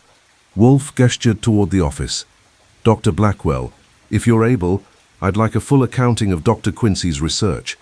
Everything you remember, everything you witnessed. We'll need it for the authorities tomorrow, and more importantly, we need to ensure no one attempts to replicate his work. Of course, I'll tell you everything. They filed into the office. Wolfe, Dr. Blackwell, and Caesar. Fritz returned to the kitchen to prepare a late supper. Mars, Apollo, Diana, and Minerva distributed themselves throughout the brownstone in their usual security positions, though all 4 seemed more relaxed now that the immediate threat had passed. I stood in the hallway for a moment, letting the adrenaline drain away, feeling the familiar weight of exhaustion settling into my bones. Another case solved. Another madman stopped. Another night in the life of Nero Wolfe's assistant. Through the office door I could hear Wolfe's measured voice asking questions, Dr. Blackwell's detailed responses, the scratch of pen on paper as notes were taken, the sound of order being restored after chaos. The brownstone was secure, the household was safe, the dogs were calm, and somewhere in a police holding cell, Dr. Nathaniel Quincy was learning what it felt like to be on the receiving end of psychological terror, the terror of knowing you'd lost, that your brilliant plans had been dismantled by a fat genius who never left his chair, and his quick-thinking assistant who'd learned long ago that sometimes the best solution to a complex problem is a well-placed bullet. I went to the kitchen, poured myself 3 fingers of whiskey, and sat down at Fritz's table. Mars appeared and laid his head on my knee, looking up at me with those intelligent amber eyes. Good work tonight, I told him. You probably saved all our lives. Mars's tail thumped once against the floor. High praise from a Doberman. Outside, the sirens continued their wailing symphony. Inside, order prevailed. And in the office, Nero Wolfe was doing what he did best, making sense of madness through pure, relentless logic. Just another Wednesday night on West 35th Street. Thursday morning arrived with unwelcome punctuality.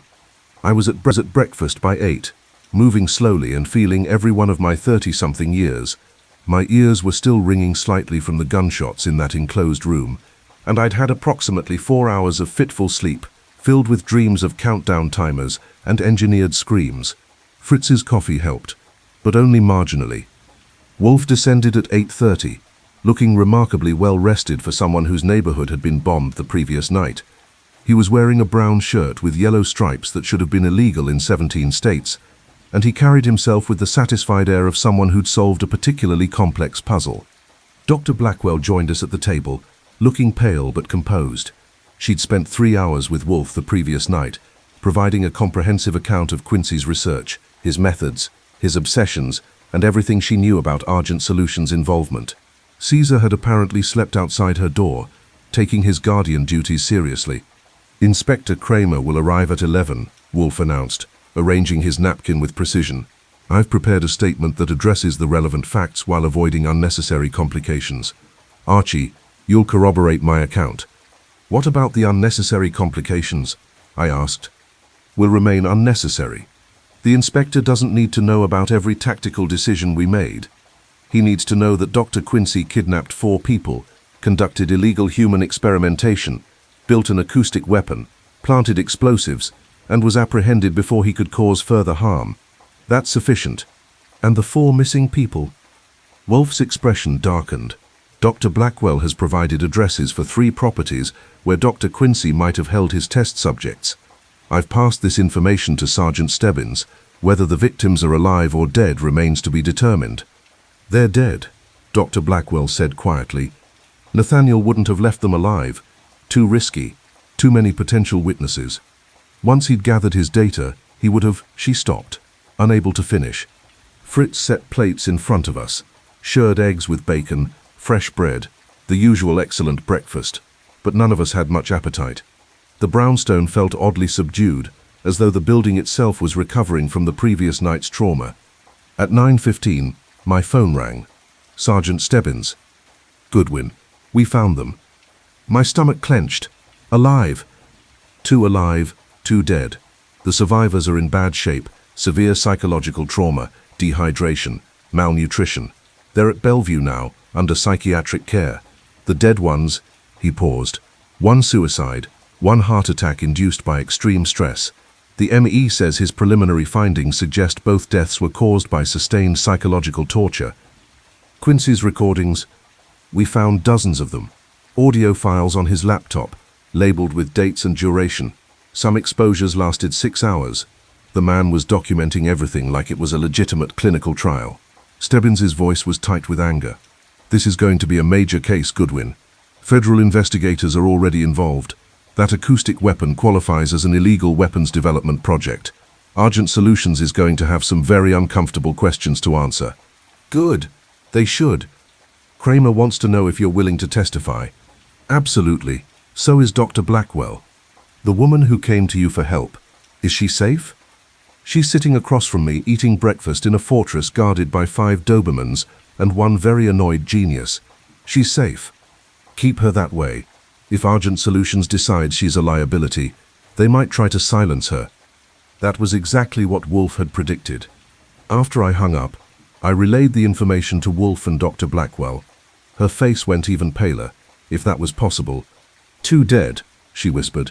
2 people dead because of research I helped develop, because I taught Nathaniel how sound affects the brain, how to manipulate emotional responses, how to weaponize frequencies. You also tried to stop him, I pointed out. You went to the ethics board, filed complaints, came to us for help. You did everything you could. It wasn't enough. Not fast enough. Wolfe set down his coffee cup. Dr. Blackwell, guilt is a luxury you cannot afford. Nathaniel Quincy made his own choices. He chose to weaponize your research. He chose to experiment on unwilling subjects. He chose to kill. These were his decisions, not yours. Your responsibility now is to ensure that no one else continues his work. That requires you to be functional, not paralyzed by misplaced guilt. Harsh words, but accurate, and they seemed to steady her.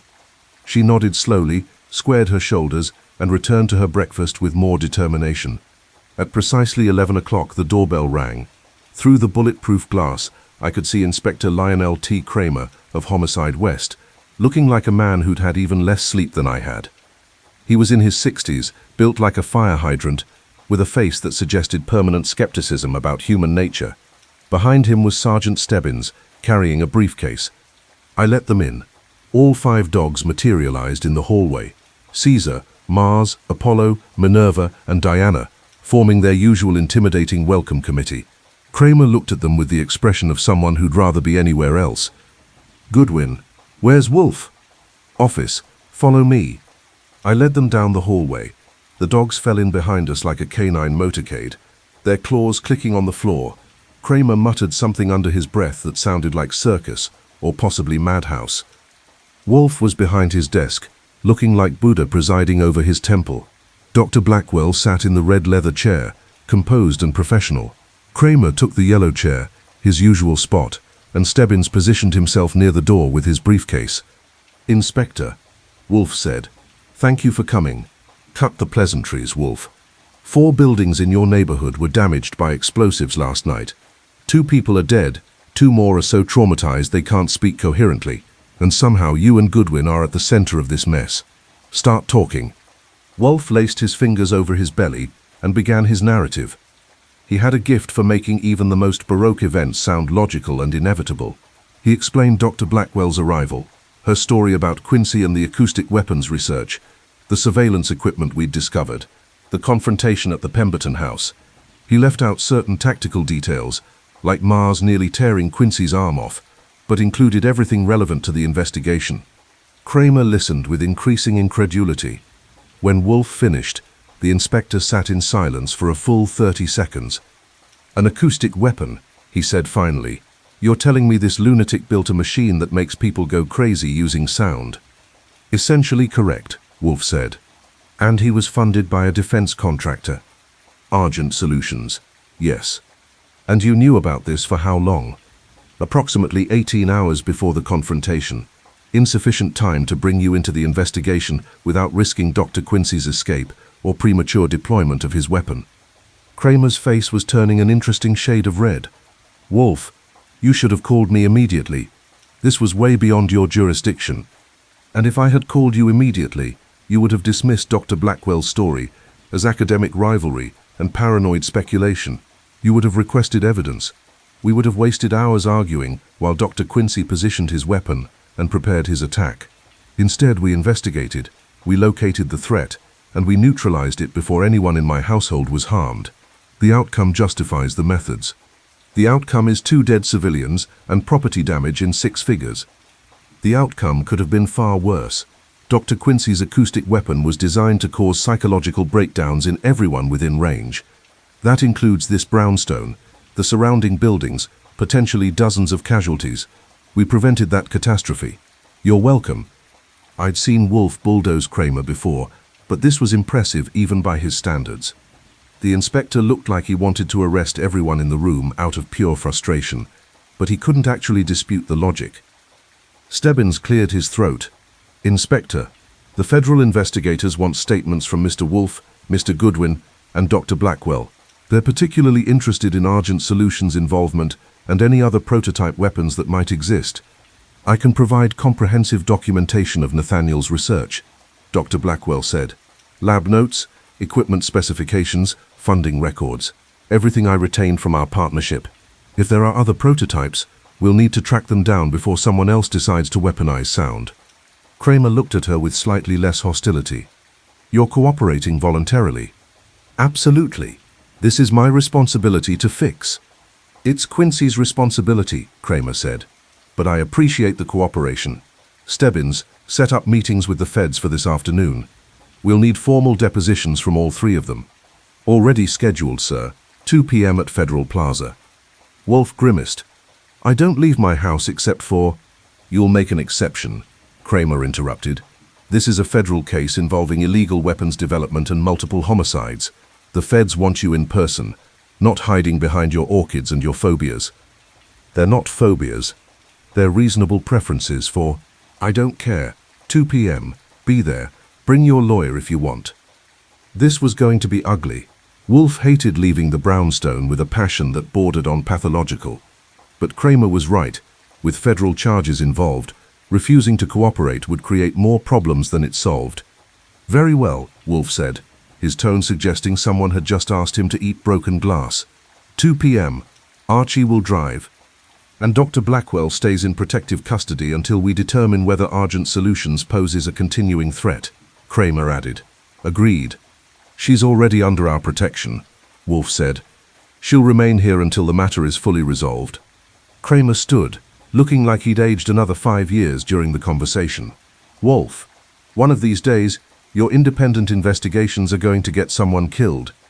"On the contrary, Inspector, my independent investigation prevented multiple deaths. Perhaps you should consider that before criticizing my methods."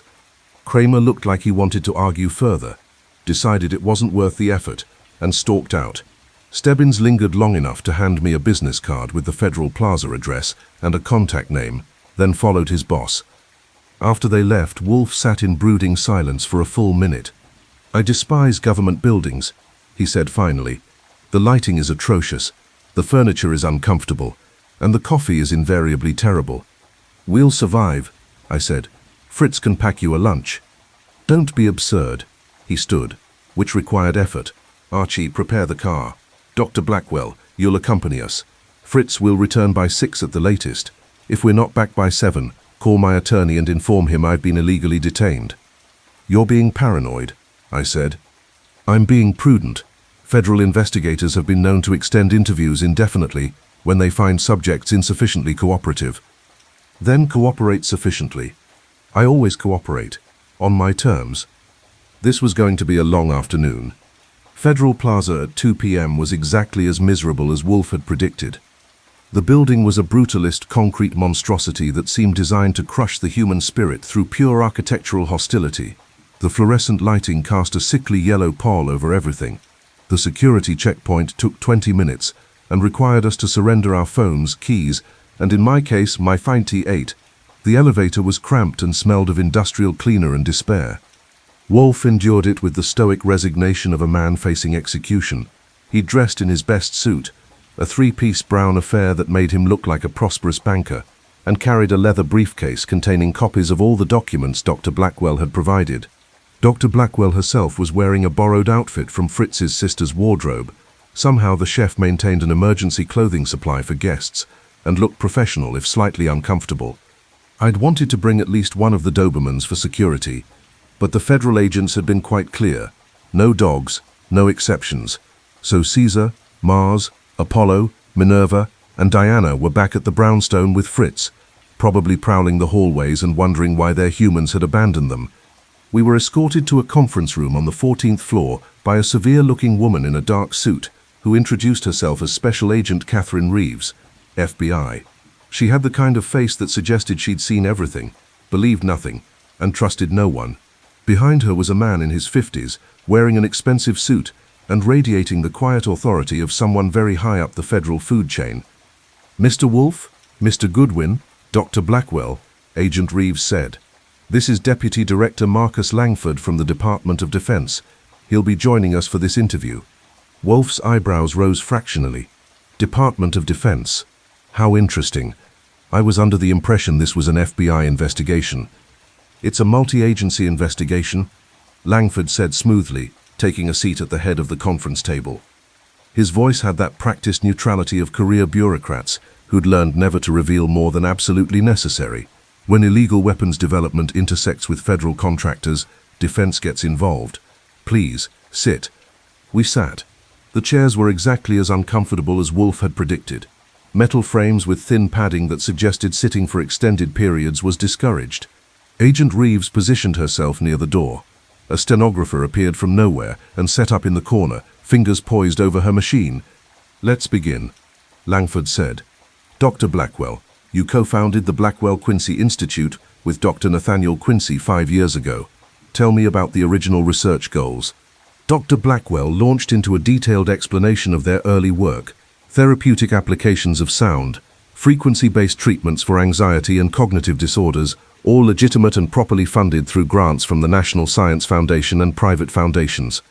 She spoke clearly and professionally, and I could see Langford taking mental notes even though the stenographer was recording everything. When did the research shift toward weaponization? Langford asked. Approximately 18 months ago. Nathaniel was approached by someone, he never told me who, but I assumed it was a representative from Argent Solutions based on subsequent events. They offered substantial funding for research into acoustic weapons. Non-lethal crowd control, they called it. Nathaniel became obsessed almost immediately. And you objected? Strenuously. We fought about it for months. The ethical implications were obvious. Once you develop a weapon that can induce psychological breakdowns, you can't control how it's used. It could be deployed against civilians, against protesters, against anyone deemed inconvenient by those in power. I refused to participate. Langford's expression remained neutral, but I noticed his hands had tightened slightly on the folder in front of him.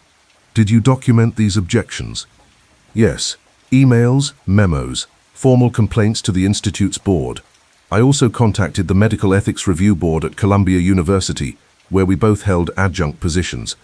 And what was their response? They launched an investigation. Before it could conclude, Nathaniel dissolved our partnership bought out my shares, and took the research private. Convenient timing, Langford observed. I thought so too. Agent Reeves stepped forward. Dr. Blackwell, in your professional opinion, how many acoustic weapons did Dr. Quincy construct? I can't be certain. I saw one prototype before our split. Based on the funding records I've reviewed, he had enough money to build at least 5 or 6 devices. The components aren't particularly expensive. The innovation was in the software and frequency calibration, not the hardware. So there could be multiple weapons still unaccounted for. Yes. The room went very quiet. Langford exchanged a look with Agent Reeves that suggested this was exactly what they'd feared. Mr. Wolfe, Langford said, turning his attention to the massive figure occupying 2 chairs worth of space at the conference table. You destroyed one prototype device during the confrontation at the Pemberton house. Can you describe its capabilities? Wolfe stirred, clearly displeased at being addressed but resigned to cooperation. I did not personally destroy it. Mr. Goodwin discharged 3 rounds from his sidearm into the speaker array and then demolished the control laptop. Based on Dr. Blackwell's description and our observations, the device was capable of producing sound across multiple frequency ranges simultaneously, designed to induce extreme psychological distress. The planned deployment would have affected everyone within approximately a 100-yard radius, possibly more depending on building construction and atmospheric conditions. And Dr. Quincy's stated intention? To drive my entire household insane over a 2-hour period while documenting the results. He was, in his own words, conducting a field test on unwilling civilian subjects. Precisely. Langford leaned back in his chair, his expression thoughtful. Mr. Wolfe, I'm going to be frank with you. Argent Solutions is a significant defense contractor with multiple government contracts. They employ 3,000 people and generate $500 million in annual revenue. If they're involved in illegal weapons development, the implications are substantial. I would imagine so, Wolfe said dryly. We need to determine the extent of that involvement. Was this a rogue project by Dr. Quincy that they funded unknowingly? Or were they actively participating in illegal human experimentation? I suspect the latter, but I have no direct evidence.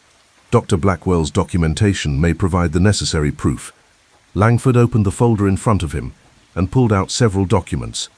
We've already begun investigating Argent Solutions' financial records. There are some interesting patterns, large cash transfers to shell corporations, encrypted communications between Argent executives and Dr. Quincy, references to field testing and subject acquisition in internal memos. This goes well beyond simple funding of research. They knew, Dr. Blackwell said quietly. They knew what Nathaniel was doing. They probably encouraged it. Can you prove that? Agent Reeves asked. Not directly, but I have copies of grant proposals Nathaniel submitted to Argent. The language is very specific about real-world effectiveness testing and confirmation of psychological impact metrics. No legitimate research project would use that terminology. They were planning human trials from the beginning. Langford closed the folder. Dr. Blackwell, would you be willing to testify before a grand jury about Argent Solutions' involvement? Absolutely. Even if it means becoming a target for retaliation. I'm already a target. Nathaniel made that clear. At least this way I can ensure some good comes from it. We can offer witness protection. No, Wolfe interrupted. Dr. Blackwell will remain under my protection until the threat is neutralized. Your witness protection program involves relocation, new identities, permanent separation from one's former life. That's unacceptable. She'll stay in my brownstone, where she's guarded by bulletproof glass, reinforced doors, and 5 highly trained Dobermans. If Argent Solutions sends someone after her, they'll find themselves contending with considerably more than they anticipated. Langford looked like he wanted to argue, but something in Wolfe's tone suggested argument would be futile. Mr. Wolfe, we're talking about a defense contractor with significant resources. If they decide Dr. Blackwell is a liability, then they'll discover that I am a considerably more problematic adversary than they imagined. I've dealt with murderers, international criminals, and corporate conspirators. I've yet to encounter one whose plans couldn't be dismantled through proper application of logic and evidence. Argent Solutions will be no different. You're talking about taking on a company with $500 million in annual revenue. I'm talking about protecting a client and ensuring justice is served. The revenue is irrelevant. I'd seen Wolfe in this mode before, immovable, absolute, willing to go to war if necessary. Langford clearly recognized it too. He sighed and nodded. Very well, but if you notice any suspicious activity, any attempts at surveillance or infiltration, you contact us immediately. Agreed. Agreed. The interview continued for another 2 hours. They took detailed statements from all three of us, reviewed Dr. Blackwell's documentation, and asked questions about everything from Quincy's psychological state to the technical specifications of the resonator device. By the time we were released, it was past 5 o'clock, and Wolfe was visibly exhausted. The car ride back to the brownstone was quiet. Wolfe sat in the passenger seat. He refused to sit in back, claiming it made him feel like cargo, staring out the window at the Manhattan streets sliding past. Dr. Blackwell was in the back, also silent, lost in her own thoughts. They're going after Argent Solutions, I said finally. That's what this is really about. Quincy was the immediate threat, but the company is the real target. Wolfe agreed, which makes Dr. Blackwell valuable as a witness and vulnerable as a target. If Argent Solutions decides she's too dangerous to leave alive, they have resources well beyond what Dr. Quincy possessed. Should we be worried? We should be vigilant. There's a difference. We pulled up in front of the brownstone, just as the October sun was setting, painting the street in shades of orange and gold. The building looked solid and welcoming, lights glowing in the windows, the front door solid and secure. All 5 Dobermans were waiting in the front hall when we entered. They swarmed around us with obvious relief, tails wagging, bodies pressing against our legs in greeting. Even Wolfe, who normally maintained dignified distance from displays of emotion, reached down to pat Caesar's head. They missed us, Dr. Blackwell said, kneeling to accept enthusiastic greetings from Mars and Apollo. Dogs are creatures of routine, Wolfe said. We disrupted their schedule. They were concerned. Fritz appeared from the kitchen, smiling with relief. Mr. Wolfe, Dr. Blackwell, Mr. Archie, dinner will be ready in 30 minutes. Roast chicken with herbs, mashed potatoes, fresh green beans. I thought comfort food might be appropriate after your ordeal. Excellent, Fritz. And beer 2 bottles, please. Already chilling, sir. We filed into the office. Wolfe settled into his chair with a sigh of profound relief, like a ship returning to harbor after a storm. Dr. Blackwell took the red leather chair. I went to my desk and found a stack of messages. Sergeant Stebbins had called twice, Inspector Kramer once, and someone from the New York Times who wanted an interview about the acoustic terror case. I was sorting through them when Diana, who'd been lying quietly near the window, suddenly lifted her head and growled. Mars joined her immediately, then Apollo. Within seconds, all 5 dogs were focused on the front window, their bodies tense, their attention fixed on something outside. Archie, Wolfe said quietly, what do they see? I moved to the window and looked out through the bulletproof glass. The street was emptying. As evening settled in, a few pedestrians heading home, a taxi cruising past. Nothing obviously suspicious. Then I saw it. Across the street, parked at the corner where it had a clear sightline to our brownstone, was a black SUV with tinted windows. The engine was running. I could see the faint exhaust in the cooling air. No one got out.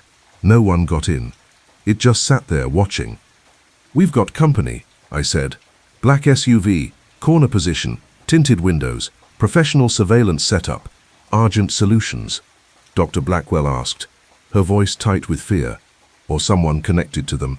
They work fast. Wolfe was silent for a moment, thinking. Then he reached for the phone on his desk and dialed a number from memory. Deputy Director Langford, please. This is Nero Wolfe. Yes, I'll hold. A pause. Deputy Director, we've acquired surveillance. Black SUV outside my brownstone. Professional setup. Appeared within 30 minutes of our return from Federal Plaza. Either your agency is watching us, or Argent Solutions has decided to make their interest known. I'd appreciate clarification. I see. Thank you. He hung up and looked at me. Not federal surveillance, which means the window exploded. Not shattered. The bulletproof glass was designed to withstand gunfire, but something hit it with tremendous force, spiderwebbing the outer layer and sending a sharp crack echoing through the office. The dogs went insane, barking and snarling. I drew my .38 instinctively, though there was nothing to shoot at. Down, I shouted, and both Wolfe and Dr. Blackwell dropped below desk level. I risked a look out the window. The SUV was still there, but now its rear window was down and I could see the muzzle of something that looked like a rifle, but wasn't quite some kind of pneumatic launcher maybe, or a specialized projectile weapon. Another impact, another crack in the glass. The outer layer was holding, but if they kept this up, eventually they'd breach the inner layers and then we'd be completely vulnerable. "They're testing our defenses," Wolfe said from beneath his desk, his voice remarkably calm, just as Dr. Quincy did with his surveillance equipment, assessing vulnerabilities before launching a more comprehensive attack. "Well, they're about to discover we don't appreciate being used for target practice." I pulled out my phone and called 911. "This is Archie Goodwin at the Nero Wolfe residence on West 35th Street. We're under active assault with some kind of projectile weapon, black SUV, New York plates." I rattled off the plate number I'd memorized. "Armed suspects, immediate police response required." Third impact. This one hit the window frame, denting the reinforced steel. The dogs were in full defensive mode now. Caesar and Mars positioning themselves between the window and Dr. Blackwell, Apollo and Minerva, guarding the hallway, Diana darting between positions like a furry reconnaissance unit. Then, as suddenly as it had started, the assault stopped. The SUV's window rolled up, the vehicle pulled smoothly away from the curb and disappeared down the street, obeying all traffic laws, looking completely innocent. By the time the police arrived 3 minutes later, there was no evidence except the damaged window and 3 impact points that forensics would probably never be able to explain. Argent Solutions had delivered their message. "We know where you are. We know you're vulnerable, and we'll be back." Wolfe emerged from beneath his desk, brushed off his suit, and looked at the damaged window with an expression of cold fury I'd rarely seen. "Archie," he said quietly, "call Saul Panzer, Fred Durkin, and Ori Cather. Tell them I need surveillance on Argent Solutions offices, their executives, and anyone connected to their acoustic weapons program. Round-the-clock coverage, every resource we have." "That's going to be expensive." "I don't care. They've attacked my home. They've threatened my household. They've declared war." He turned to face me, and his eyes were hard as flint. "They chose the wrong fortress to assault. Now we're going to dismantle their entire operation, piece by piece, until there's nothing left but prosecutions and prison sentences." Dr. Blackwell was still crouched behind the chair, pale but composed. "Mr. Wolfe, they'll try again. You know they will. Let them try. This brownstone has withstood worse than corporate intimidation, and this time we'll be ready." Fritz appeared in the doorway, looking shaken but determined. "Shall I call the glazier to repair the window, Mr. Wolfe?" "Yes. And Fritz, dinner will be delayed. We have work to do." The chef nodded and retreated. The dogs settled into defensive positions throughout the office, all 5 of them still on high alert. And somewhere in Manhattan, the executives at Argent Solutions were making the biggest mistake of their corporate lives. They'd just turned Nero Wolfe from a neutral investigator into an active enemy. God help them. By 9 o'clock that evening, the brownstone had been transformed into a command center. Saul Panzer sat at my desk, working 3 phones simultaneously while coordinating surveillance teams across Manhattan. Saul was the best freelance operative in New York, a small, unassuming man with a forgettable face and an unforgettable ability to dig up information that didn't want to be found. If there was dirt on Argent Solutions, Saul would find it. Fred Durkin had positioned himself near the front window, replacing the damaged bulletproof glass panel with a temporary steel plate that Fritz had somehow procured within 2 hours. Fred was built like a bulldozer and had about as much subtlety, but he was loyal, thorough, and absolutely reliable when you needed muscle or surveillance that required patience rather than cleverness. Ori Cather was in the kitchen with Fritz, reviewing security camera footage from neighboring buildings. Ori was smart, ambitious, and occasionally too clever for his own good, but he had a gift for pattern recognition and an eye for details others missed. Wolfe sat behind his desk like a general planning a campaign, with legal pads covered in his precise handwriting spread before him. Dr. Blackwell was in the red leather chair, providing technical consultations when needed. The 5 Dobermans were distributed throughout the brownstone in defensive positions, creating a living security perimeter that would alert us to any threat long before human senses could detect it. "Report," Wolfe said, looking at Saul. Saul hung up 2 phones and turned to face him. "Argent Solutions maintains offices in Manhattan, Arlington, and San Diego. Corporate headquarters is in Arlington, but their Advanced Projects Division, which would include the acoustic weapons program, operates out of a facility in Long Island City. 16,000 square feet, heavy security, minimal foot traffic. That's where they'd keep any remaining prototype devices. Personnel. CEO is Marcus Hammond, former Army colonel, connected to half the defense establishment in Washington. Chief Technology Officer is Dr. Lydia Voss. She'd be Quincy's primary contact for the weapons program. Head of security is a man named Trevor Kessler, ex-CIA, reputation for ruthless efficiency. Those three would be the decision makers for any aggressive action against witnesses or competitors. Wolfe made a note on his pad. And the attack this evening? Can we trace it to specific individuals? Working on it. The SUV was registered to a rental company that specializes in corporate clients. Argent has an account with them. The projectile weapon was likely a modified pneumatic launcher, designed to look like standard equipment testing, but capable of serious damage. No firearms involved, which keeps it in a legal gray area if they're caught. Smart, but not smart enough. Because? Because they left a witness. Saul gestured toward the window. The superintendent of the building across the street saw the whole thing, got a partial plate number, description of the shooter, and took a cell phone video. Not great quality, but enough to potentially identify the operator. Excellent. Provide that evidence to Deputy Director Langford at the Department of Defense. Let the federal investigation put pressure on Argent while we pursue our own inquiries. Ori appeared from the kitchen, carrying a laptop. Mr. Wolfe, I found something interesting in the security footage. 3 days ago, a delivery van stopped outside the Pemberton house for approximately 40 minutes. The van was unmarked, but the license plate traces back to another shell corporation, this one called Harmonic Ventures LLC. Connected to Argent Solutions. Indirectly, Harmonic Ventures was incorporated 6 months ago by a law firm that represents Argent in patent filings. I pulled the corporate paperwork. The sole director is listed as Dr. Lydia Voss. Dr. Blackwell leaned forward. Lydia Voss. I met her twice when Nathaniel was negotiating with Argent.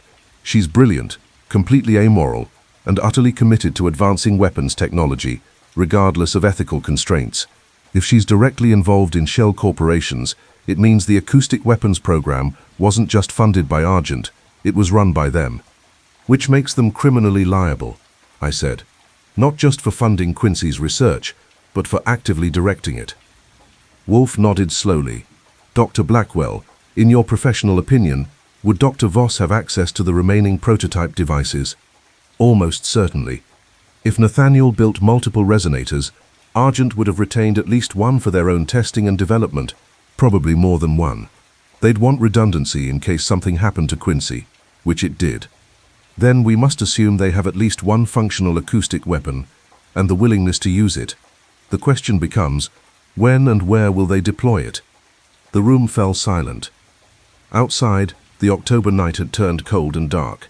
Through the steel plate covering the damaged window, I could hear the distant sound of traffic, the muted pulse of the city. Inside, the brownstone felt like a besieged castle, surrounded by enemies who had superior resources and no compunctions about using them. Mars appeared at my side, pressing his warm body against my leg. The dog's tension was palpable. He knew we were in danger, even if he couldn't articulate it. The other dogs were equally alert, Caesar at Wolfe's feet, Apollo near the door, Minerva with Dr. Blackwell, Diana somewhere in the shadows, watching. They'll try to eliminate Dr. Blackwell before the grand jury testimony, I said. That's the logical move. She's the key witness who can connect Argent Solutions directly to illegal human experimentation. Without her testimony, their executives might avoid prosecution. Agreed, Wolfe said. But they've already discovered that penetrating our defenses is difficult. The brownstone security proved effective against their initial assault. They'll need a different approach. The resonator, Dr. Blackwell said quietly. They could use it the same way Nathaniel planned to. Deploy it close enough to the brownstone, induce psychological breakdowns in everyone inside, then extract or eliminate me during the chaos. Wolfe's eyes narrowed. When would they attempt this? Soon, before the grand jury convenes, before I can testify. They'd want to act while I'm still vulnerable, still reachable, and they'd want to do it in a way that appears accidental or natural, perhaps a mass psychotic break that results in violence, making my death seem like a tragic consequence of mental instability rather than calculated assassination. "Tonight," I said suddenly, the pieces were clicking together. "They attacked us this evening to test our defenses and our response time. Now they know the police response is quick but not instantaneous. They know our windows can withstand projectile impacts. They know we're alert and prepared. But they also know we're contained in this building, and if they can make the building itself uninhabitable through acoustic assault, we become vulnerable." Wolfe finished, "forced to evacuate into the open, where we can be eliminated with conventional methods." Saul had his phone to his ear again, listening intently. He hung up and turned to us.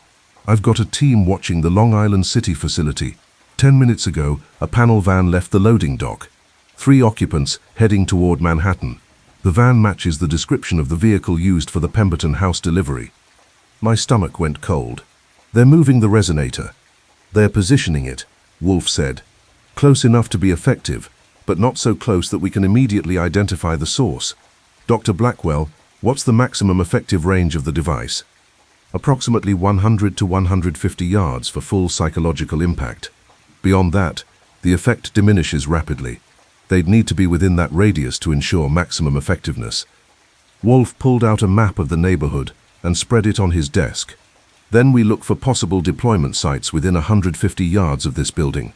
Saul, have your team track that van. Fred, contact Inspector Kramer and request immediate police presence on this street. Ori, review all security footage from the surrounding blocks. Look for any evidence of preparation, surveillance, or suspicious activity from the past week." Everyone moved at once. Phones started ringing. Computers lit up with data. The brownstone's office transformed into a tactical operations center with Wolfe at its hub, coordinating information and issuing commands with the precision of a master strategist. I studied the map.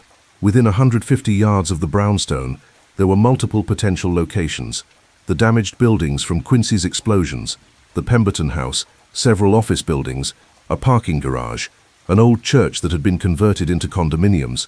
Any of them could serve as a deployment site. "Archie," Wolfe said, "take Mars and Diana. Scout the perimeter. Don't engage if you find them. Observe, report, and wait for police support.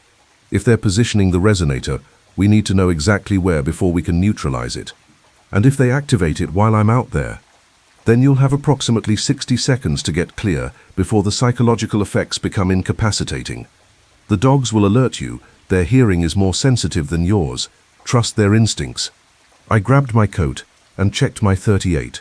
Mars and Diana were already at the door, both dogs tense and ready. Fred handed me a portable radio. "Channel 7, he said. "We'll be monitoring. Any sign of trouble, call it in." I nodded and opened the door. The October night hit me like a cold slap. The street was quieter than usual. Most of the residents had been evacuated or had fled after this evening's attack. Only a few windows showed lights. The police had established a perimeter at both ends of the block, but it was minimal: 2 patrol cars, 4 officers, not nearly enough to stop a determined assault. Mars and Diana flanked me as we moved down the street, both dogs hyper-alert, their ears swiveling to catch every sound. The fog from earlier had lifted, replaced by a clear, cold night where every sound carried. I could hear my own footsteps, the dogs breathing, the distant rumble of traffic from 9th Avenue. We checked the Pemberton House first. The front door was sealed with police tape, but the rear entrance was accessible. I pulled on gloves and eased the door open. The house was dark, empty, cold. No sign of recent activity. No equipment, no people, no resonator device. The damaged buildings from the explosions were next. 2 of them had been condemned and sealed. The third was partially accessible through a collapsed section of wall. I climbed through, the dogs following carefully, and swept the interior with my flashlight. Nothing. Just rubble, broken glass, and the smell of destruction. That left the parking garage and the converted church. We approached the parking garage from the west side, staying in the shadows. Mars suddenly stopped, his entire body going rigid. Diana pressed against my leg, trembling. Both dogs were focused on the garage's 3rd level, where I could see a faint glow, not bright, just the barely perceptible light of equipment on standby. I raised the radio. "Saul, this is Archie. I've got something at the parking garage on 10th Avenue, 3rd level. Equipment, Possibly the resonator. Confirm the van's location. Static. Then Saul's voice. Van just turned onto 10th Avenue. Heading your direction. ETA 2 minutes. Copy that. I'm pulling back to observe. But Mars had other ideas. The big Doberman moved forward, not aggressively but with clear purpose, like he'd scented something that required investigation.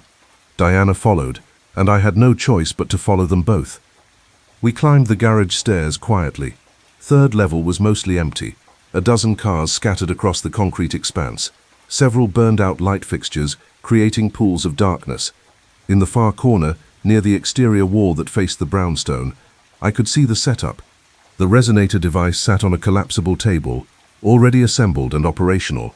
Cables ran from it to a laptop and a generator. The parabolic dish that had been on the Pemberton roof had been repositioned here, aimed directly at Wolfe's brownstone. Everything was ready for deployment. But there was no one here. The equipment sat unattended, waiting. A trap, I realized. They'd set up the device and left it here as bait, knowing we'd eventually find it. The question was, what happened when we took the bait? I was backing toward the stairs when I heard the van's engine. It pulled into the garage entrance below, tires squealing on the concrete. Doors slammed, footsteps, multiple people, moving fast, coming up the stairs. We were cut off. Mars and Diana both growled, low and dangerous. I drew my .38 and positioned myself behind a concrete pillar, the dogs flanking me. 3 men emerged from the stairwell. 2 were large, professional, wearing dark tactical gear, private security, probably Kessler's people. The third was smaller, older, dressed in an expensive suit, despite the late hour and criminal circumstances. Dr. Lydia Voss, I presumed, Chief Technology Officer of Argent Solutions, come to personally oversee the deployment of her acoustic weapon. She saw me and smiled. It was the kind of smile that makes your blood run cold. "Mr. Goodwin," she said, her voice cultured and utterly devoid of concern. How predictable, Nero Wolfe's loyal assistant, walking directly into our ambush. I expected better from someone of your reputation. I kept my gun trained on her. "Dr. Voss, I presume. Your resonator is very impressive. Mind if I take a few pictures for the federal investigators?" "I'm afraid you won't have the opportunity. You see, in approximately 30 seconds, that device is going to activate automatically. The signal will affect everyone in this parking garage, including you and your charming dogs. The psychological impact will be immediate and devastating. And by the time you recover, if you recover, you'll be in no condition to testify about anything you've seen here tonight." 25 seconds on the laptop screen's countdown timer. "Shoot the device," I said, aiming at the resonator. "And trigger the fail-safe explosives we've installed inside it. That seems unwise." Mars was growling continuously now, his body coiled to spring. Diana was trembling against my leg, her eyes fixed on Voss with unmistakable hatred. Both dogs knew this woman represented danger, and every instinct was screaming at them to attack. 20 seconds. "Here's what's going to happen," Voss continued, as calm as if she were discussing quarterly earnings. "The resonator will activate. You and your dogs will experience acute psychological breakdown. In your incapacitated state, my associates will transport you to a secondary location. By morning, the NYPD will find your body in an apparent suicide, tragic victim of the same acoustic terrorism that claimed Dr. Quincy's other victims. Dr. Blackwell, deprived of your protection, and Mr. Wolfe's resources, will be far more vulnerable. We'll eliminate her shortly thereafter. The grand jury will convene without key witnesses, the investigation will stall, and Argent Solutions will continue its important work. Everyone wins, except you, of course." 15 seconds. I needed a plan, fast. The stairs were blocked. The resonator was counting down. Shooting Voss would bring her 2 guards into play, and I couldn't take both of them before the device activated. Shooting the resonator might trigger explosives. Running would leave me exposed and still within the device's effective range. 10 seconds. Mars made the decision for me. Again, the Doberman launched himself at Voss, with a snarl that echoed through the parking garage. Not at her throat, at her hand. The hand holding a small remote control device, similar to what Quincy had carried. The detonator for the explosives, I realized. If Voss died, she couldn't trigger it. Mars's jaws clamped onto her wrist. She screamed. The remote fell from her hand, and skittered across the concrete. Her two guards drew weapons. Diana was already moving, a black streak of muscle and fury, hitting the first guard low and fast, taking out his knees. He went down hard, his gun flying from his hand. I shot the second guard in the shoulder. Before he could fire, he dropped, clutching his wound out of the fight.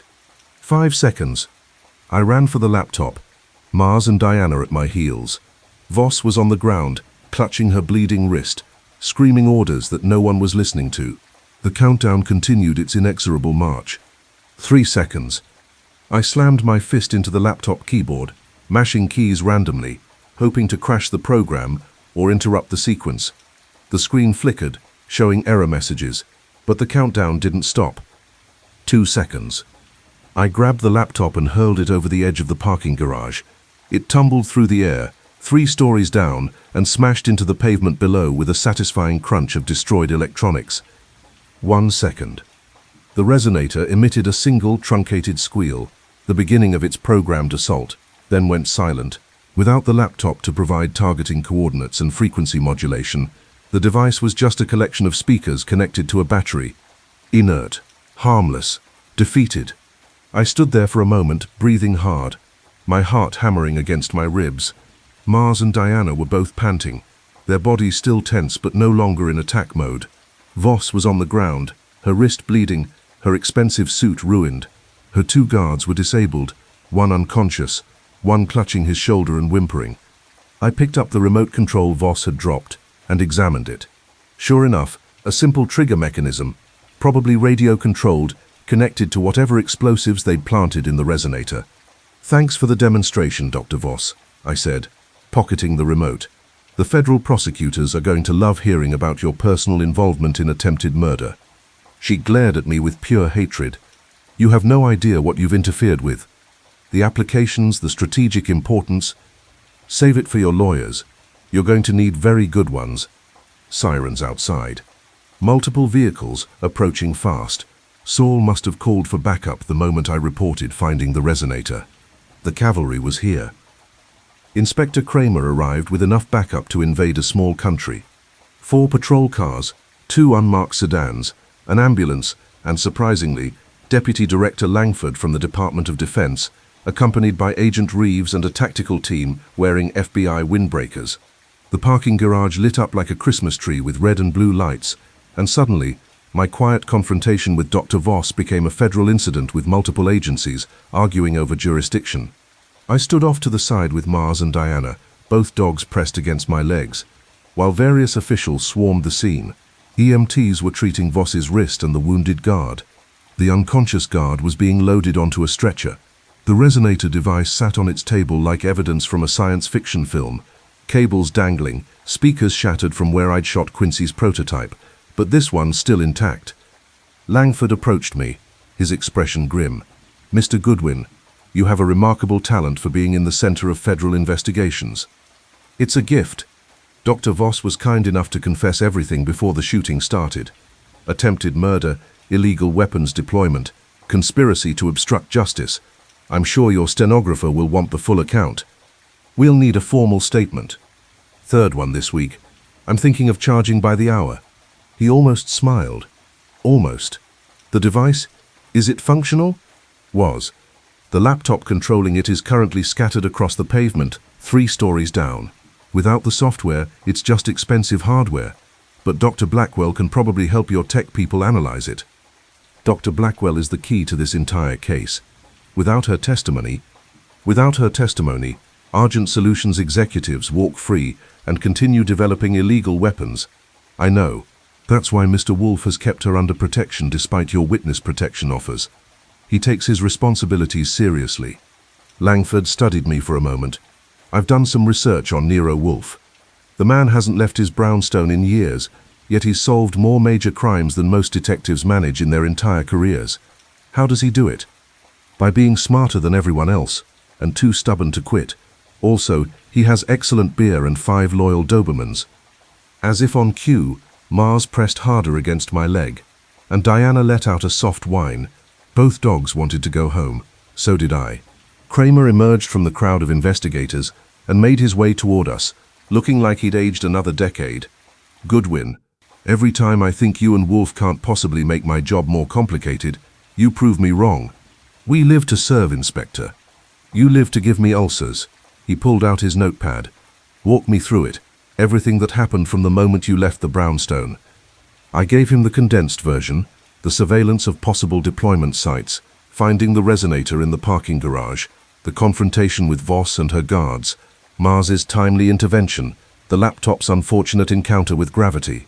Kramer took notes, occasionally interrupting with questions that suggested he was already thinking about how to write this up in a way that wouldn't make the NYPD look completely incompetent. Dr. Voss confessed to the attempted murder? He asked. Proudly, explained the whole plan, including how she was going to make my death look like suicide and then eliminate Dr. Blackwell. I'd say she was remarkably forthcoming, but I think she genuinely believed I wouldn't survive to testify about it. Because of the acoustic weapon, which would have worked if I hadn't had two very intelligent dogs and a complete disregard for expensive electronics. Kramer looked down at Mars and Diana, who were both watching him with those unsettling amber eyes. I'm starting to think the dogs are smarter than all of us. I've thought that for a while now.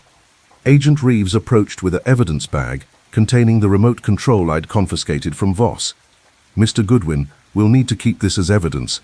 Can you confirm this is the detonator for explosives allegedly installed in the resonator device? That's what Dr. Voss claimed. She said shooting the device would trigger a failsafe. I didn't test that theory. Wise choice. Our bomb squad will examine it. She glanced at Langford. Sir, we've secured the scene. Dr. Voss is stable and in custody. Her security personnel are being processed. Permission to transport the acoustic device to our forensics facility for analysis. Granted. Make sure Dr. Blackwell is consulted on the technical specifications. She'll know what to look for. Already arranged, sir. The federal efficiency was impressive if somewhat intimidating. Within 20 minutes they'd processed the scene, collected evidence, taken preliminary statements, and were preparing to transport the resonator. Voss was being loaded into an ambulance under armed guard, still glaring at me with the kind of hatred that suggested I'd ruined her decade rather than just her evening. You're going to testify against Argent Solutions, she said as they wheeled her past. You think you've won, but you have no idea how deep this goes. The contractors, the government agencies, the international buyers, everyone wants what we've built. You've stopped one deployment. There will be others. Then we'll stop those too, I said. It's kind of what we do. She laughed, a brittle, slightly unhinged sound. Nero Wolfe, the great detective who never leaves his house. What's he going to do when the threat comes from everywhere at once? When it's not just one madman or one corporation, but an entire industry built on weaponizing sound? You can't fight the future, Mr. Goodwin. You can only delay it. We'll see about that. They loaded her into the ambulance and drove away, sirens wailing. Agent Reeves stayed behind, watching me with an expression that suggested she was trying to decide whether I was reckless, brilliant, or both. Mr. Goodwin, for what it's worth, you did good work tonight. Most people would have called for backup and waited. You went in alone. I had Mars and Diana. That's not alone. Still, you took significant risks. That's the job. Someone threatens Mr. Wolfe's household. Someone threatens our client. We don't wait for permissions and jurisdictions to be sorted out. We act. She nodded slowly. That's what worries the deputy director. Your employer has a habit of operating outside normal channels. It makes federal cooperation complicated. Mr. Wolfe operates inside the law. He just doesn't wait for the law to catch up before he starts working. There's a difference. A fine distinction. But an important one. Kramer finished his notes and closed his notepad with a sharp snap. Goodwin, you're free to go. We'll need you at the precinct tomorrow for a formal statement. But for tonight, get out of here before the press shows up. The last thing I need is you giving interviews about acoustic weapons and corporate conspiracies. Wouldn't dream of it, Inspector. Yes, you would. That's why I'm telling you not to. Mars and Diana were already moving toward the parking garage exit, clearly done with the evening's excitement. I followed them down the stairs and out into the October night. The street was still cordoned off, but the immediate area around the brownstone had been cleared. Several officers were stationed at intervals, and I could see Saul Panzer's distinctive silhouette near our front door, keeping watch. We crossed the street to the brownstone. Saul met us on the stoop. Archie. Status. Voss is in custody. The resonator is secured. No casualties on our side except my nerves and possibly the laptop's warranty. Mr. Wolfe, inside, waiting for your report. He's been pacing, which means he's concerned. Wolfe paces. Technically, he stands near his desk and shifts his weight from foot to foot. For him, that's pacing. I opened the door and stepped into the blessed warmth and light of home. All 5 Dobermans converged in the front hall. Mars and Diana rejoining their pack, Caesar emerging from wherever he'd been guarding Dr. Blackwell, Apollo and Minerva materializing from their patrol positions. The reunion was enthusiastic, with wagging tails and playful growls, and the kind of chaotic energy that suggested profound relief. Wolfe appeared in the office doorway, filling the frame with his considerable bulk. Archie, you're unharmed? Mostly. Dr. Voss tried to activate the resonator.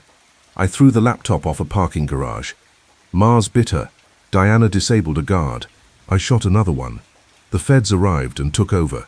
Standard Thursday evening. Wolfe's expression suggested relief, though he'd never admit it. Dr. Voss is in custody? And singing like a canary about how we've only delayed the inevitable and acoustic weapons are the future of warfare. She's either delusional or knows something we don't. Probably both. Come to the office. Dr. Blackwell will want to hear what happened. I followed him into the office, the dogs trailing behind. Dr. Blackwell was in the red leather chair, looking exhausted but alert. Fritz appeared from the kitchen with a tray bearing beer for Wolfe, whiskey for me, and tea for Dr. Blackwell. The chef set it down without comment and retreated, though I caught his relieved smile. I gave them the full account, every detail, every confrontation, every close call. Dr. Blackwell listened with increasing concern, her hands tight around her teacup. Lydia Voss was there personally, she said when I finished. That means Argent Solutions is desperate. They wouldn't risk their chief technology officer in a field operation unless they had no other choice. Or unless she demanded to be there, I suggested. She seemed genuinely invested in the technology, almost fanatical about it. She is. Lydia believes acoustic weapons are the next evolutionary step in warfare, non-lethal, psychologically devastating, impossible to defend against with conventional armor. She spent years advocating for increased development and deployment. Nathaniel was just one of her projects. There are probably others. Wolfe opened his beer and poured carefully. Which means our work is not finished. We've neutralized Dr. Quincy, captured Dr. Voss, destroyed 2 prototype devices. But the research exists. The knowledge exists. Someone else will attempt to continue it. The federal investigation should shut down Argent Solutions, I said. Langford seemed committed to prosecuting the company, not just the individuals. Should. But corporations have remarkable resilience. They restructure, rebrand, continue operations under new names with new executives. Unless we can demonstrate conclusively that the acoustic weapons program was systematic rather than the actions of a few rogue employees, Argent Solutions will survive this scandal. Dr. Blackwell set down her teacup. I can provide that evidence.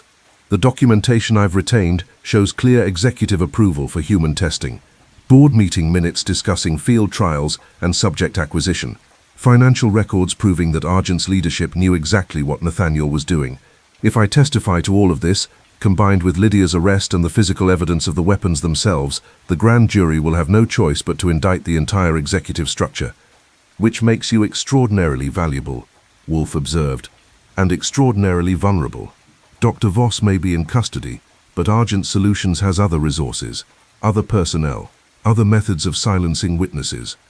Then I stay here until the grand jury convenes, however long that takes. It could be weeks, possibly months. I don't care. I owe it to Nathaniel's victims, the people who died or lost their minds because of research I helped create. I owe it to every potential future victim if this technology spreads. I'll stay here under your protection for as long as necessary. Caesar, who'd been lying at her feet, lifted his head and looked at her with what I swear was approval. The big Doberman had thoroughly adopted Dr. Blackwell as part of his pack, and apparently he agreed with her decision. Wolfe nodded slowly. Very well. You'll remain here as our guest. Fritz will make the necessary arrangements. Archie will coordinate with the federal investigators to ensure your safety and facilitate your testimony, and I will continue to investigate Argent Solutions until we've exposed every connection, every conspiracy, every individual involved in this morally bankrupt enterprise. That's quite an undertaking, I said. Indeed, which is why we begin immediately. Wolfe pulled out a fresh legal pad and began writing. Saul will maintain surveillance on Argent Solutions facilities. Fred will coordinate with the police and federal investigators. Ori will continue analyzing financial records and corporate structures. And you, Archie, will serve as our liaison to Deputy Director Langford and ensure that the investigation proceeds with appropriate urgency. And what will you do? I will think, analyze, synthesize, and when I've assembled sufficient evidence, I will construct a case so comprehensive that even Argent Solutions' army of lawyers cannot dismantle it. He said it with absolute confidence, and I believed him. When Nero Wolfe decided to destroy something, whether a false alibi, a criminal conspiracy, or a multi-million-dollar corporation, he did it thoroughly. Outside, the October night was quiet again. The police were still maintaining their perimeter, but the immediate crisis had passed. The brownstone felt secure, the household was intact, and our client was safe. Mars settled at my feet with a contented sigh. Diana appeared on the corner of my desk, curled into an impossibly small ball for a 75-pound dog. Apollo and Minerva positioned themselves near the hallway. Caesar remained at Dr. Blackwell's feet, her self-appointed guardian. "Mr. Wolfe," Dr. Blackwell said quietly, "thank you for protecting me, for believing me, for taking on a fight that most people would have avoided." Wolfe waved a dismissive hand. "You presented a legitimate case requiring investigation. I investigated. The fact that it led to corporate malfeasance, illegal weapons development, and attempted murder is merely confirmation that the case was worth pursuing. Still, thank you." "You're welcome. Now, if you'll excuse me, I have 17 pages of notes to review and a comprehensive strategy to construct. Fritz, I'll take dinner in the office tonight. Archie, coordinate with Saul regarding tomorrow's surveillance schedule. Dr. Blackwell, rest. You've had a traumatic few days, and tomorrow will likely be equally demanding." We dispersed to our respective tasks. The brownstone settled into its evening routine. Fritz in the kitchen preparing dinner, the dogs patrolling their territories, Wolfe at his desk constructing legal and logical fortresses, me at my desk handling the practical details that turned Wolfe's brilliant strategies into actionable reality. Just another night on West 35th Street. Except it wasn't, because somewhere in the city, other people were developing other weapons. Other corporations were pursuing other profits at the expense of human welfare. Other threats were emerging that we hadn't yet identified. But that was tomorrow's problem. Tonight, the brownstone was secure, our client was safe, justice was being served, slowly and methodically, exactly the way Wolfe preferred, and 5 Dobermans stood guard, ensuring that anyone foolish enough to threaten our fortress would discover what Nathaniel Quincy and Lydia Voss had already learned. Nero Wolfe's household was not defenseless, and his assistant didn't retreat. Ever. 3 weeks later, on a cold November afternoon, the grand jury returned indictments against 14 executives at Argent Solutions, including CEO Marcus Hammond and the now imprisoned Dr. Lydia Voss. The charges were extensive: conspiracy to conduct illegal human experimentation, weapons development violations, obstruction of justice, attempted murder, and a dozen other counts that would keep federal prosecutors busy for years. The company's stock had crashed within hours of Dr. Voss's arrest. Their government contracts had been suspended pending investigation. Their board of directors had resigned en masse, though whether from conscience or self-preservation was debatable. Dr. Blackwell had testified for 6 hours before the grand jury, presenting documentation, technical analysis, and first-hand accounts of Argent Solutions' systematic violations.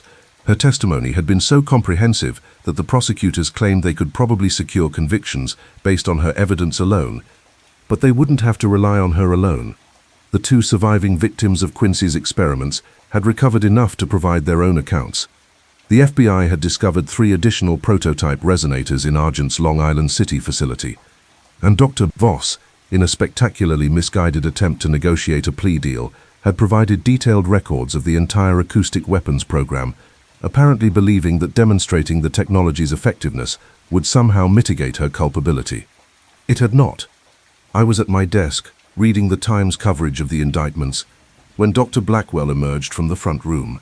She'd been living in the brownstone for 23 days, And in that time she'd become a strange sort of fixture, taking meals with us, helping Fritz with dinner preparations, spending hours in the plant rooms with Wolfe discussing the neurological effects of various orchid scents. Caesar had essentially moved into her room, sleeping outside her door every night like a furry sentinel. "The indictments came through," I said, holding up the newspaper. She took it, read the headline, and smiled, the first genuine smile I'd seen from her since she'd arrived. 14 people. They're actually going to face justice. Looks like it. Trials won't start for at least a year, but the prosecutors seem confident. And the acoustic weapons research. All prototypes have been seized and destroyed. The technical specifications have been classified. Any scientist caught working on similar projects will face immediate federal investigation. They're treating it like chemical or biological weapons. Research banned under international treaty. She sat down in the red leather chair, the newspaper still in her hands. I keep thinking about Nathaniel, how brilliant he was, how much potential he had to do good in the world, and how completely he lost himself in the pursuit of power disguised as science. People make choices, I said. He made his, you made yours. That's the difference. I made mine because I had support, because Mr. Wolfe took my case, because you risked your life to protect me. Without that, she trailed off, not finishing the thought. Wolfe emerged from the plant rooms at his usual 4 o'clock descent, moving with his characteristic deliberate grace. He surveyed the office, noted Dr. Blackwell's presence, and settled behind his desk. "The indictments," he said. It wasn't a question. "All 14 executives," I confirmed. "The prosecutors are calling it one of the largest corporate criminal cases in a decade." Satisfactory. He opened a bottle of beer and poured it with his usual precision. "Dr. Blackwell, I assume you've received notification from the federal prosecutors regarding the trial schedule. This morning, they want me available for depositions starting next month.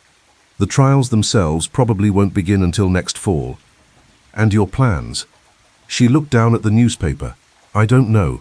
The institute is gone. My reputation in the academic community is complicated. People know I helped develop the research that Nathaniel weaponized, even if they also know I tried to stop him. Finding employment in my field is going to be difficult." "Then don't work in your field," Wolfe said. "Work in a different one." She looked up, surprised. "What do you mean?" "Your expertise is neuropsychology and auditory perception. Those skills have applications beyond weapons research. Therapeutic uses, educational applications, assistive technologies for the hearing impaired. Redirect your knowledge toward benefit rather than harm." "That's actually a good idea. I have them occasionally." Wolfe took a drink of his beer. "I've spoken with several colleagues in the medical research community. 3 universities have expressed interest in your work, provided you're willing to focus on therapeutic rather than martial applications. I can provide introductions if you're interested." Dr. Blackwell's eyes had gone bright with something that looked like hope. "You'd do that, after everything that's happened? You came to me for protection and assistance. I provided both. Now I'm providing an additional service, helping you rebuild a life that was destroyed by someone else's criminality. It seems appropriate." "I thank you, Mr. Wolfe. I don't know what else to say." "Then say nothing. Accept the help. Do excellent work. And occasionally send Fritz your grandmother's recipe for brown butter sage sauce, which you mentioned last week, and which he's been pestering me about ever since." She laughed. A real laugh. The kind that suggested healing rather than just coping. "I'll send it tomorrow." "Excellent." Caesar appeared in the doorway, followed by the other 4 Dobermans. All 5 dogs arranged themselves around the office in their usual positions, creating that now familiar protective formation. They'd been on high alert for 3 weeks, sensing the household's tension, ready to defend against threats real or imagined. But today they seemed different, more relaxed, less anxious, as though they'd somehow understood that the immediate danger had passed and the household could return to something approximating normal. "The dogs know," Dr. Blackwell observed. "They sense that it's over." "Dogs are perceptive," Wolfe agreed. "They read emotional states with greater accuracy than most humans. Our household has been tense. Now it's less so. They adjust accordingly." Fritz appeared with afternoon refreshments. Coffee for me, tea for Dr. Blackwell, more beer for Wolfe. "Mr. Wolfe, shall I continue preparing guest quarters for Dr. Blackwell, or will she be departing soon?" Wolfe looked at Dr. Blackwell, his expression carefully neutral. "That depends on Dr. Blackwell's preferences. She's welcome to remain here as long as necessary. The room is available, and Caesar has grown accustomed to her presence." "I should probably find my own place," Dr. Blackwell said, though she sounded uncertain. "I've imposed on your hospitality for nearly a month. You've been an excellent guest. You help Fritz in the kitchen. You don't disturb my plant room schedule. You're respectful of my routines while maintaining your own independent activities. These are rare qualities. Are you asking me to stay?" "I'm suggesting that the brownstone has adequate space, and you have adequate reason to remain under secure protection until the trials conclude. Whether you choose to stay is entirely your decision." Dr. Blackwell looked at Caesar, who had positioned himself at her feet with the air of a dog who'd found his permanent station. "What do you think?" she asked the Doberman. Caesar's tail thumped once against the floor. High praise from a dog who'd proven to be an excellent judge of character. "All right," she said. "I'll stay, at least until the trials are over, if that's acceptable to everyone." "More than acceptable," I said. "Having another person around who can cook means Fritz doesn't have to do everything himself, and the dogs clearly approve." "Then it's settled," Wolfe declared. "Fritz, maintain the guest quarters indefinitely. Archie, inform Deputy Director Langford that Dr. Blackwell will remain under our protection until federal prosecutors no longer require her testimony. Dr. Blackwell, you're officially a semi-permanent resident of this household." She smiled, and this time there was no hesitation in it. "Semi-permanent resident of a brownstone fortress, guarded by 5 Dobermans and occupied by the world's greatest detective. I've had worse living arrangements." "I should hope so." The afternoon continued its quiet progression toward evening. Outside, November had settled over New York with its characteristic gray cold. But inside the brownstone, warmth and light prevailed. The household had expanded by 1, the dogs had accepted a new pack member, and the immediate crisis had been resolved with characteristic thoroughness. Somewhere in the city, federal prosecutors were building their cases.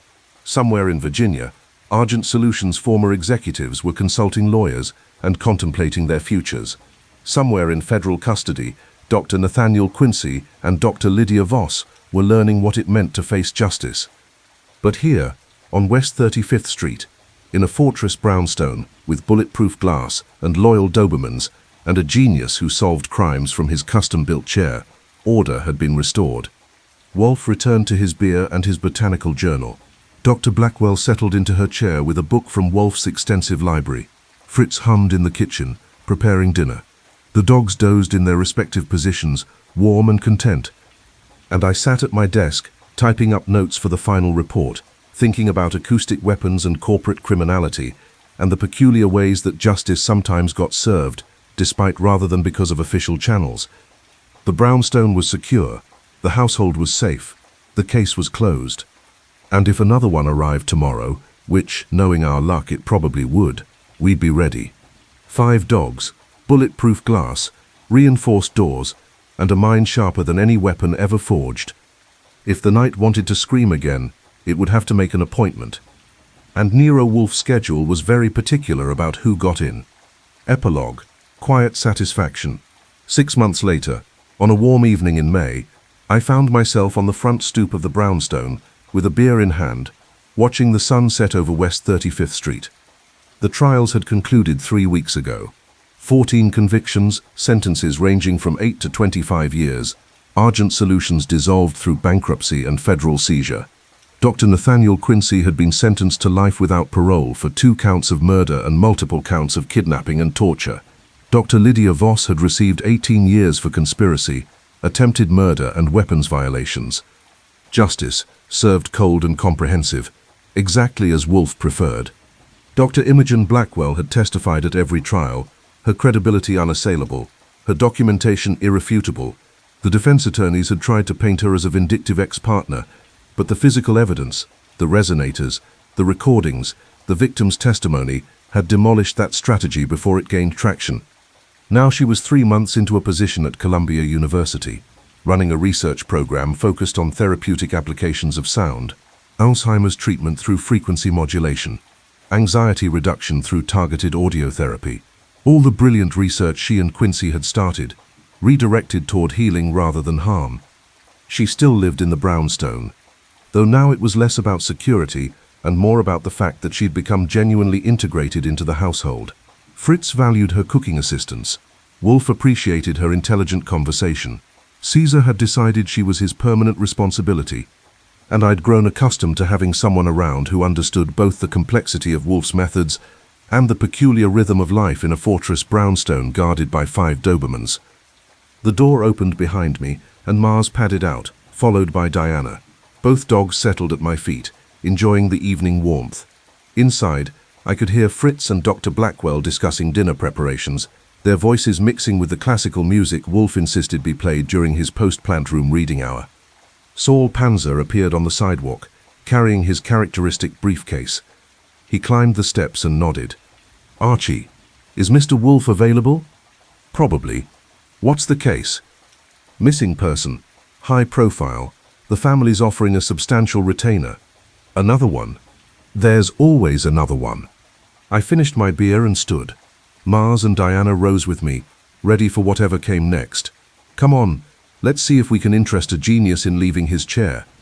We went inside, back into the warmth and light and organized chaos that was Nero Wolfe's brownstone. Back to the office where cases were solved through logic and persistence. Back to the household that had weathered acoustic terrorism, corporate conspiracies, and attempted murder without losing its essential character. Somewhere out there, someone needed help. Someone was in danger. Someone required the services of a detective who never left his house and his assistant who refused to quit. Just another day on West 35th Street. And we were ready. Always. 5 dogs, bulletproof glass, and a mind sharper than steel. If the night wants to scream again, it better make an appointment.